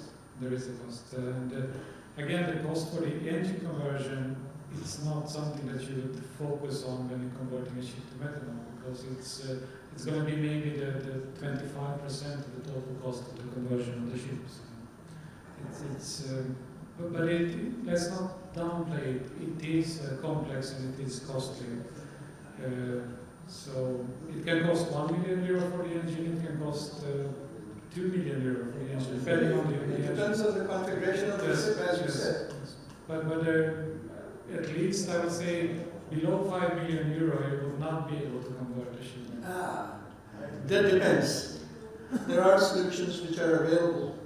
Yeah, smaller ship maybe, but the ships if you take a standard without the bench test, then it will be about 3 to 4 million. Well, I can give you the breakdown. I can give you the breakdown. I have the breakdowns. Please put this slide. By this, I would like to conclude this seminar. Thank you very much. My sincere apologies for the overrun on time. And because whenever you do webinars, you are at the mercy of the technology and the disturbance that happened with the lines. So my apology for that. But apart from that, I think this seminar has been knowledgeable for people who are not familiar with methanol. At least they have got a little bit more knowledge than they have. After saying that, all the speakers are available for any questions you have. Anytime, please either contact them directly or contact me, and I will try to get you the answers. And in the end, I would like to once again thank all the supporters, like of course Koster is there, number one, then IRS, the Methanol Institute, who sponsored this thing, USMAR, GISBI, ArcView, Dagmar, Hydrotechnique, Mustafa, and Energy again, Mustafa, Batsala, MAN, and Ocean's Tanker. And I would also like to extend my thanks to Biotech, who provided their technical assistance to us today. Thank you very much.